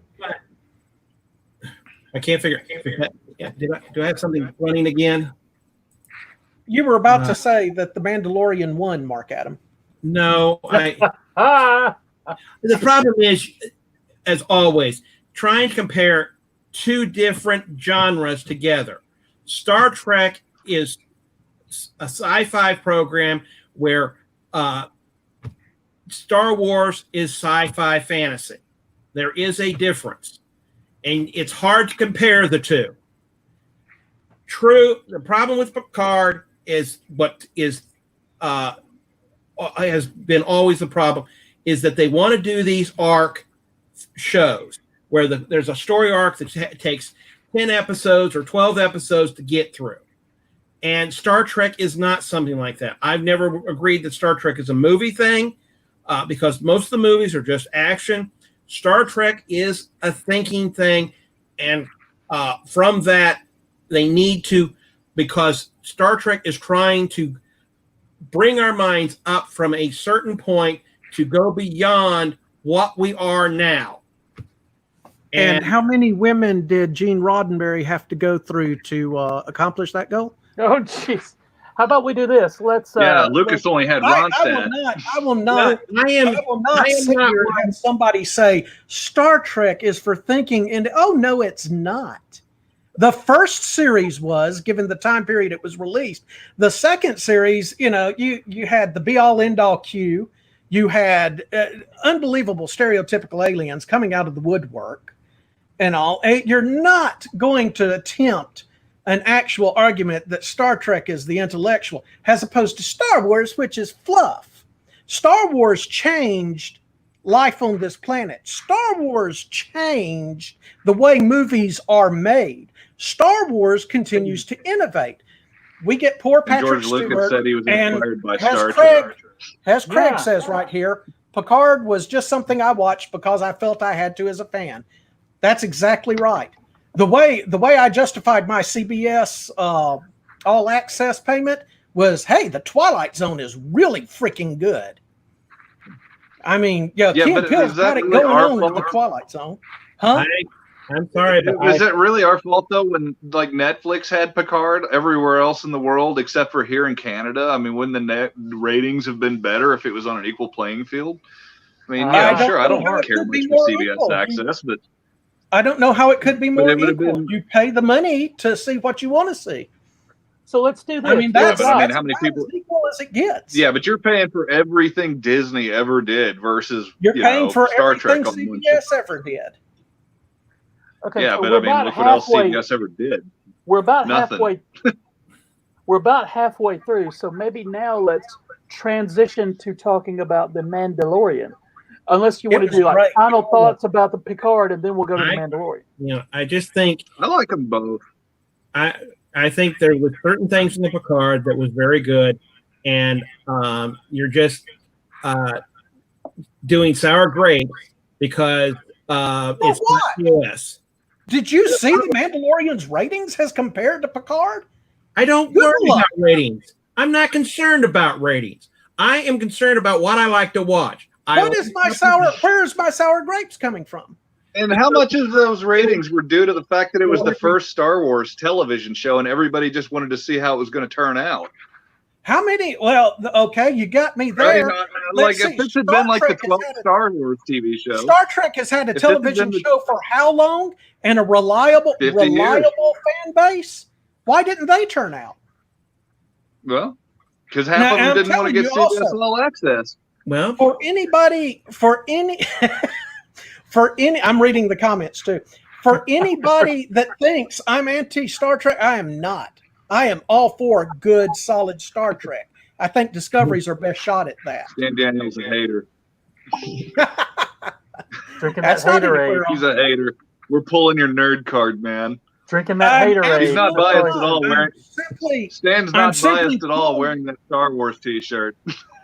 Tell me Okay, John, tell me that any episode of Picard was on a par with anything from Best of Both Worlds forward on Next Generation. Any of those episodes that were on par with the Next Gen episode, Best of Both Worlds? From Next I like Best the of Both Troy Worlds episode. forward. I'm taking out the 2 or 3 bad seasons there. The ones that everybody universally considers bad. Right. I don't know, the Casino Planet where the 7 of 9 killed the chick that killed Icheb. That was pretty dope. I did.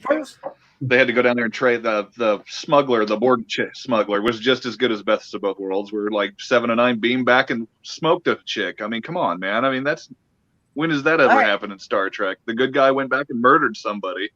And I thought that lady. That's very Star Trek right there. The good guy going back and murdering somebody. I mean, that's that lady was. Well, I mean, hell, Captain Archer was throwing people out the airlock, man. I mean, it's not like it hadn't happened before. Captain Archer was at war. Yeah, well, so was 7 of 9. They killed her son, for Christ's 7 sake, of 9 man. is more of a vigilante. But if the tenet of Star Trek is go back and murder those who disagree with you, if that's where we're going to, I'm on board for seeing that. I just like to see it with different characters. Yeah. Right. Okay, so what about Mandalorian. What was it? Pale Moonlight episode of Deep Space Nine. Yeah. Cisco lies to the Romulan and murders a guy to bring them into the war with the Federation side. I mean, come on, man. This is Star Trek. It's good stuff. At war. At war, See, not Joe, vigilante. thanks, Joe. Right on, bro. Okay, Mandalorian. Joe wants to go with Mandalorian. We didn't know going into it anything about Baby Yoda. We didn't know anything. No. And I appreciate Which I will say is probably the best kept secret in Hollywood, by the way. Yes, agreed. Mm-hmm. That was awesome. They somehow managed to do it, and that's why they recreated that whole thing about, like, back in the 70s, there were no Star Wars action figures until people were like, we got to have Star Wars action figures. And they did that again with Baby Yoda. Somehow they recreated that feeling. And you didn't get that with I'll tell you, Picard. And I'll add the Joe's like with that, because I mean, you figure how many Baby Yodas could they have sold in that initial first 6 months of the show airing? Yes. And the millions of dollars Disney actually lost by not having product on the shelf ready to go. So kudos to Disney for keeping the secret. Yeah, that's exactly well, right. I mean, it makes I agree with it. I think that's awesome. Yeah. They understood supply and demand. If Baby Yoda had hit Walmart shelves 3 weeks before the Mandalorian came on, people would be like, it would have been a buzzkill. Oh, that's nice. You look, it's a young Yoda. What is this? But because we didn't have it for 6 months after we wanted it so bad, the Baby Yoda stuff went through the roof. It's brilliant. But the success of the Mandalorian series overall is not wholly incumbent on the cute factor that we got with Baby Yoda. If they had introduced one of the babies from Rise of Skywalker that we saw, we could have still got the same quality stories. But we went with Baby Yoda. I think they were smart enough to take a show like Baby Yoda was I think it wasn't really like Baby Yoda. They just took the one facet of Star Wars that everybody loved, which was like this mysterious Mandalorian commando guy, and they made a whole show about it. So it's and really, when you ask yourself, what does Star Trek have in that kind of same category? Like, what have we heard about for years, but we never actually saw it? And Picard did not deliver that. Yeah. Well, that's what I'm saying. Like you took one of the coolest, most mysterious guys. Wouldn't you like to see Jerry Ryan, his 7 of 9, in the same capacity as the Mandalorian? Yeah. Brain. What about the brain from Deep Space Nine?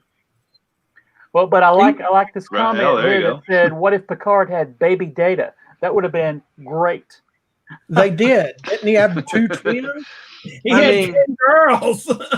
I don't know how she did that. it. Had 2 of them.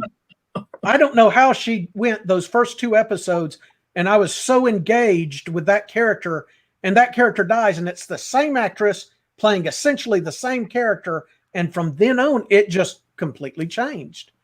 I don't know why. I just could it was a twin, but she was a different twin. Yeah, I got that. And now we're back talking about Picard again. But what I was going to say, Mandalorian. But yeah, no, I think where they were smart with Mandalorian is they took a character from the past in Star Wars that we didn't know a whole hell of a lot about with the Mandalorians and said, hey, let's run with this because they are essentially really cool. I mean, they're bounty hunters. I mean, what's not to love about that? I mean, they're obviously awesome right out of the gate. And we never really got, and like Stan said, with Boba Fett, you never really got a lot of backstory to it anyway. He just looked cool.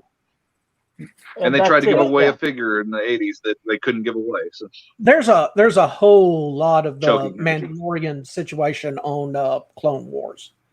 I mean, they really Boba Fett was not a Mandalorian. Boba Fett was not a Mandalorian, correct? I mean, wasn't he just a guy that had the armor? The term Mandalorian or the creed of the Mandalorian is a very loose-fitting thing that can incorporate individuals. The child that grows up to be the Mandalorian at that time was not born on Mandalore, but he was brought into the creed of the Mandalorians. Oh, sure. And all. So they're not. They don't have to be. Jango Fett or because Jango Fett claimed to be. But Jango Fett wouldn't be a Mandalorian then, right? Jango Fett would not be a Mandalorian because he took his helmet off all the time. Yeah, that's a new aspect. That's new. That's new. That's the Mandalorian is two different things. There is the Mandalorian that is the creed, the religion, the culture, and then there's the Mandalorian people wwho are people from Mandalore. The Mandalore, we're not exactly sure what happened to Mandalore after the Empire took over from the end of Clone Wars. But we do know that what happened to the Black Saber. We saw that at the end of The Mandalorian.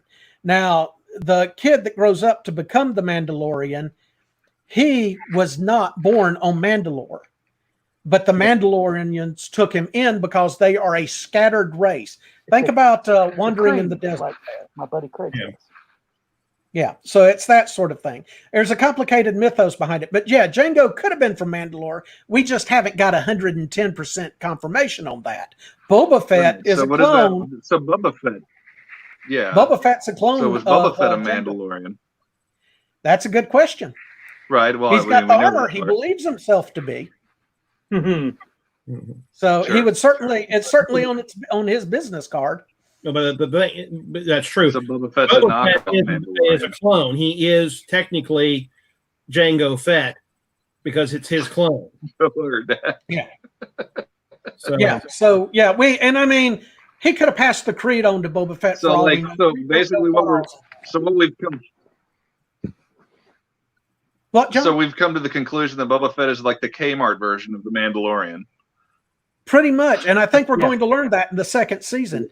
Boba Fett is showing up. They brought back the clone actor Jango Fett, so he's supposed to show up in the second season of the Mandalorian. And also they've got Justified showing up as the sheriff of Tatooine, who has Boba Fett's armor. Ooh, the guy from Justified. What's his name, Joe Crow? Timothy Oliphant. Oliphant. Oh, okay, good deal. Yeah. Yeah. Okay, so here's the other question. There was an episode where, since I haven't talked to Stan in like a few months, the Mandalorian about midway through the season hooks up with the younger guy and they capture the girl in the middle of the desert. Do you remember that part? Yeah. Oh, God, yeah. Okay. Was that Boba Fett that walked on the body? It was probably Timothy Oliphant. So was that Boba Fett as the sheriff?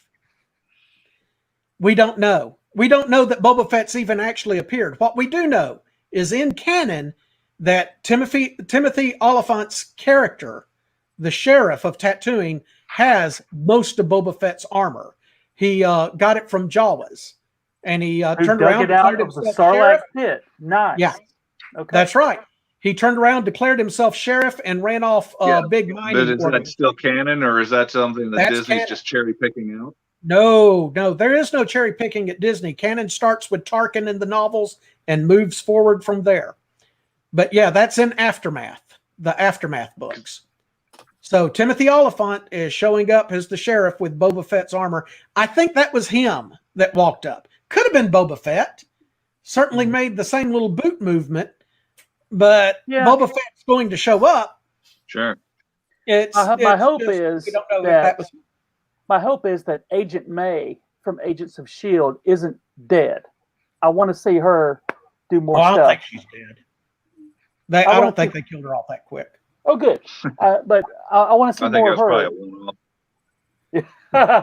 Yeah, well, you're going to get to see a lot. Look, there's going to be some tattooing episodes coming up in season 2. And we know that Jango Fett's being brought back in. And of course, the only reason you bring Jango Fett in is to play Boba Fett. And we know Boba Fett survived the Sarlacc. But I don't agree with that, but okay. They also have a baby Hutt. Boba Fett tasted like poo, so the Sarlacc let it go. Sarlacc, it's the baby Hutt. You watch, that'll be some sort of excuse, like it couldn't stand the taste of the specialized armor or whatever. That probably would be true. So, right, the metal from the Mandalorian steel, the Beskar steel tastes. Beskar steel tastes like a car battery, and it spit him out. Yeah, the Sarlacc. Yeah, the thing is, the Sarlacc pit is. Did you say seriously they're going to have a baby Hutt? Yeah, there was the sheriff of Tatooine, Timothy Oliphant's character. He found a baby Hutt starving near Jabba's palace. He took it in and he found the Rancor keeper who was near death after the explosion. And he took the Rancor keeper in, healed him, and said, "Your job is to raise this kid. That's what you're doing now." Yeah, this character. So it's another baby next season. Yeah, he's run off conglomerates and stuff. He's pretty well. You've also got Rada Hutt that's still out there. We haven't heard anything about him since the beginning of Clone Wars. He's still alive in canon. I think one thing we can all agree on in The Mandalorian that, and really Picard too, for that reason, not enough Wookiees. Why? Why were there not any Wookiees in The Mandalorian? I got to have more Wookiees. I'm sure they'll work a Wookiee. And did y'all see the pre-release sketches of the Gamorrean? You could watch this. There's a Gamorrean. Maybe they'll do the Mandalorian holiday special. I can't wait. Yeah, I can't wait. I'm ready. The Mandalorian holiday special where they celebrate Life Day with Baby Yoda. I told this to Joe before. You know the lightning gun that the Mandalorian has? John? Mm-hmm. The lightning gun the Mandalorian has? It's in the episode, yeah. Yeah, it came from the holiday special. Yeah, it's the holiday special cartoon. Favreau was so pleased with himself by making the lightning gun a part of canon that when Lucas came to visit the set, Favreau walked up to him with the gun, and Lucas yeah, okay, and just walked on. Nice. Okay. That's the one thing I like about. I'm telling you, there's going to be the Mandalorian. Favreau is running this thing, and he does such a good job. When we found out it was him doing it, I know. I would love to have Jon Favreau come over to Star Trek and see what he could do with it. I would love that too. I think he would do a great job. So I do too. Yes, I think really the problem with Star Trek and Picard and all these new shows. The problem I had with Star Trek didn't start with Picard or Discovery. It started with the J.J. Abrams films. Right. And what I did agree with is they needed to have more action. I agreed with that part. But then they became camera flares and shaky cam through the whole movie and lots of explosions. And that's not what Star Trek was, man. And it's kind of been haunting them ever since. Picard is Abrams' continuity. I mean, technically, yeah. Yeah, I know. But it went back to Earth Prime. It went back to Star Trek It's kind of like Marvel started this with the 626 continuity. Now everybody's got alternate realities of everything. Yeah. Wait till WandaVision hits. If you want to talk about... Go ahead. Oh, go ahead. Go ahead. No, I was going to say, if you want to blame anybody, if you think Picard sucks, go after Alex Kurtzman, man, because he's the one that wrote this crap. I'm not really. But I liked Picard. I'm sorry. I thought it was. I wanted more from it. I feel comfortable in not liking it. I'm happy glad that Patrick Stewart got the check. And you know what? Yeah. And you know what, Stan? When season 2 debuts, you're going to watch that too. Yep. Oh well, yeah. My CBS All Access thing runs It's all the kind way of like through, every jerk. 2012. So, Joe, what are you trying? No, but I mean, it's like every jerk that came along. Every jerk that came along and said, "Oh, the new Star Wars trilogy sucks." I'm like, yeah, but you still were first in line when it debuted in the theater, weren't you? You know. What? It's like, I'm never giving LucasArts another penny of my money, but I was there for day one at Revenge of the Sith, you know? It's like, come on, man. John, just enjoy it for what it is. Joe, what were you saying? I was just going to say that I think that I'm happy that they are attempting to do more Star Trek things. And by volume, we're going to get some better things. I hope. Star Trek wise. But all we got from Star Wars in live action ever was this Mandalorian, and it didn't have to carry the entire weight of the Star Wars franchise, but did a pretty good job. Well, meanwhile, Star Trek, the movie situation is all. So all they have now is CBS All Access, which is a very tiny microcosm of the TV universe, and they got to just throw everything they can on the wall and see what sticks. And Picard didn't really stick. I really think. Yeah, go ahead. You know, Star Trek needs somebody like a Kevin Feige or a Jon Favreau or a Kathleen Kennedy, somebody to come in and right the ship and be the end-all, be-all, last-minute decision on everything. They got too many hands and too many chefs in the kitchen with Star Trek. There's too many shows and too many directors coming and going and idea people. They just need a figurehead to come in and take lead. We need another an executive producer over everything. And a DC Fontana, either a DC Fontana or a G.L. Well, that's it. That's the two people. Sure. I don't, excuse the term, do not bow down to the altar of Gene Roddenberry, because the more and more I read, Star Trek is more DC Fontana and Gene L. Coon. Right. Yeah. I had a question for Joe, and I forgot what it was. Joe, how do you feel about? Okay, I know John's point of view on this, but critics and the people that have seen it, a lot of them are coming around to saying that Star Trek Beyond, the last Abrams first entry, is one of the truest to form pieces of Star Trek they put out there. It didn't do well at the box office because of a variety of reasons, but I mean, you sit and you watch that. That's that script, the conflicts with the characters, the forgotten one, the abandoned and all that. That really does hit to the core of Star Trek. I didn't appreciate them destroying the Enterprise in the third movie again. And that's something that when you fool around with icons like that, CBS, Paramount, they view the Enterprise as something we can destroy and rebuild and make more toys on. And the Millennium Falcon, it doesn't take much to destroy the Enterprise, and that takes away from the mythology. But the Millennium Falcon, oh dear God, you can hit the ground with it, run it through trees, run through caverns with it, have stalagmites, and you're going to lose pieces of it here and there. Yeah. But it's largely invulnerable. I mean, and that gives the Millennium Falcon. The Millennium Falcon is like an old Cadillac, whereas the Enterprise is more like a Prius. I mean, the Enterprise. A hailstorm's going to take out the Prius, man. I hate that the Enterprise is a more delicate piece of equipment than the Millennium Falcon, is what I'm getting at. Joe, what did you think of the first Beyond? Star Trek reboot movie?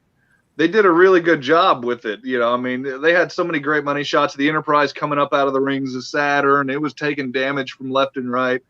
It was just just undestructible, awesome ship, and the crew was holding it together with pins and needles. And then by the time they got to Beyond, they were like, "Oh, the ratings are down. We better blow up the ship." I mean, that's just kind of the simple odd movie answer for every Star Trek odd movie is blow up the Enterprise. Not good because there's plenty of letters. Hell, I think what was it? First Contact even made a joke about it. Like there's plenty of letters left in the alphabet. Yeah, I can't remember the guy who played Scotty. Judge Jamie Doohan or Simon Pegg. Yeah, Simon Pegg. Simon Pegg. Never mind. Are you talking about Simon Pegg? Simon Pegg, who is a Star Trek fan, is the one that wrote it, and that's why it's a good. The reason it didn't do well is because Paramount and CBS were screwing around. They didn't put out enough publications. They kept it under wraps because they didn't want to put it there. They didn't want to do where they could have promoted it. They were screwing around with the fans on are we going to sue the fans for the fan films or not? Oh yeah. There's just so many things that the fans were like, do you want us to watch this or not? Yeah. And I'm like, and Paramount's like, they want our wallets, but it's like we're the redheaded stepchildren all the time. And we've been that since TOS. Craig Isley comments, there won't be any more Abrams movies. Can Discovery take the franchise forward? Perhaps. Discovery is a good series. It's not the end all and be all. I don't see it being what the next step is. I see it getting us to the next step. There's some question about what's going on with Quentin Tarantino and the Abrams verse movies. Abrams is rumored to be largely involved with Warner Brothers trying to save Superman at this point. So we'll just have to kind of wait and see. I feel like right now the future of Star Trek is on the CBS All Access stuff. Everything else is a big old question mark. I'm looking forward to Captain Pike series. I will say this is one of the most fun things that I do as a big old nerd. Anytime anybody on social media says, I sure do love Captain Pike, I always jump in and comment, me too. I hope nothing happens to him. It's like a Star Trek version of a dad joke, and I do it every time, and I love it. But Pike knows what's going to happen to him. Yeah, he does. Yeah, and going forward. So I'm excited about that. I'd be more excited. Pike was the best part, I think, of season 2. And as far as Discovery goes, season 3, I was less excited about them going way beyond. Well, they've got the ship, so I'm curious to see where we go with that. Yeah, and also, see, that's part of the thing. What we don't know is because Picard is setting up what's happening with Discovery, because in Discovery season 3, the Federation is not going to be the Federation that we know. Because you see the Federation map in the background, and it's only a handful of planets, not this big galaxy that's on the map that normally is. And that's what Picard is doing, is setting this up for that thing. Because we got to show why the Federation is now just a handful of planets. As long as they don't bring Picard into Discovery and then have a bridge fall on him, I think we're okay. Yeah. No, I agree hard. Yeah, Picard's going to stay with Picard. I just don't see it making it to a season 3, and for a couple reasons. Not just the performance of season 1, but Patrick Stewart. He's tired. You can tell it. Yeah, and he deserves every bit of money he gets from it, and I'm all for that. But let's face it. But I do believe that they're going to spend something off of Picard with this new cast. Like, he may not continue on with that show. Yeah, I'm not tuning into that unless it's just 7 and 9 running around killing people, which, as I told you earlier, I am all for. I am all for 7 of 9 just killing people left and right, an entire series. I'm getting a suspicion that the second season is going to be more about Guinan and Q than anything, which I'm all about that too. If we see Guinan and Q, I want to see Q make a comeback. One thing I'd love to see Q show up at the end. Yeah.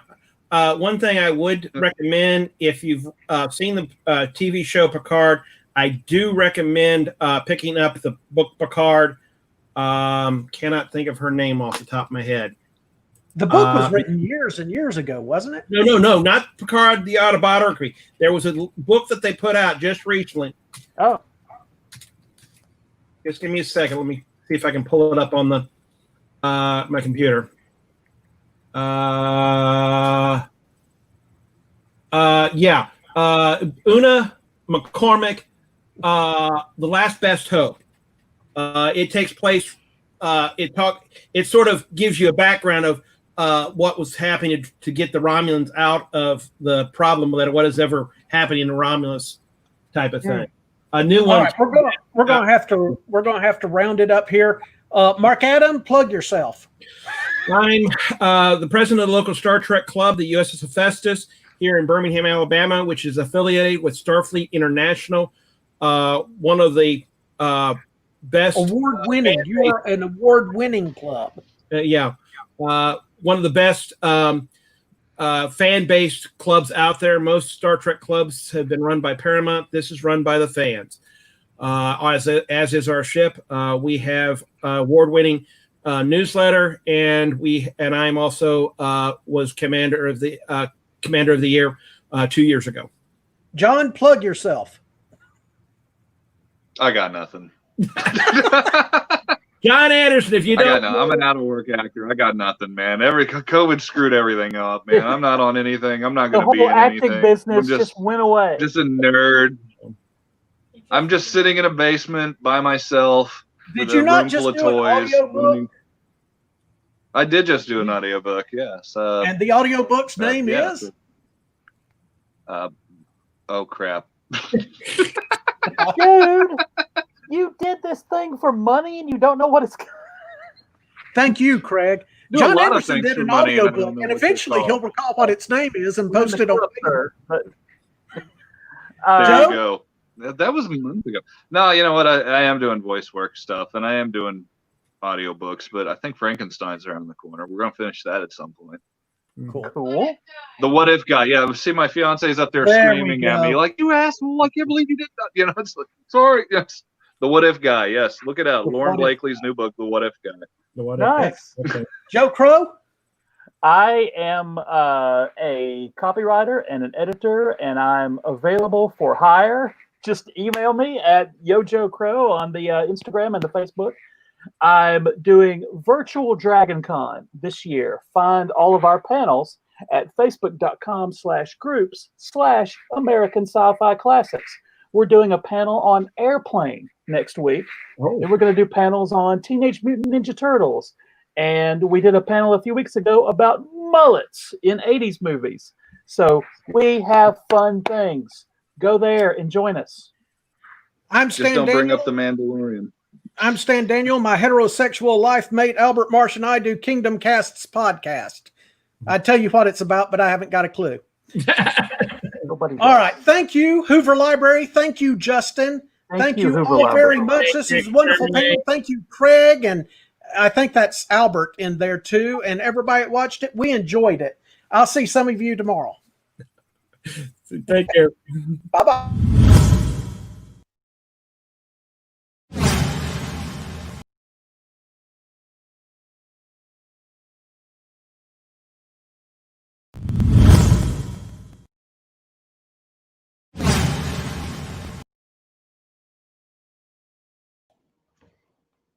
Hey guys, hope you enjoyed our Friday night events for this year's virtual Sci-Fi Fantasy Fest. Check us out tomorrow. We've got panels starting from 10 a.m. going all the way until the nighttime. We hope you see us tomorrow. If you need the links, check the links down here in this ticker. You can check out our website, hplsci-fi.com, to find a full list of events of what's going on tomorrow. You can also check out our Facebook page, facebook.com/hplsci-fi, and see all the wonderful things going on there. Right now, the Super Fight Bracket Round 1 is wrapping up for the night, and tomorrow you will see who won the fights and who moves on to fight in Round 2. See you guys then, and have a good one.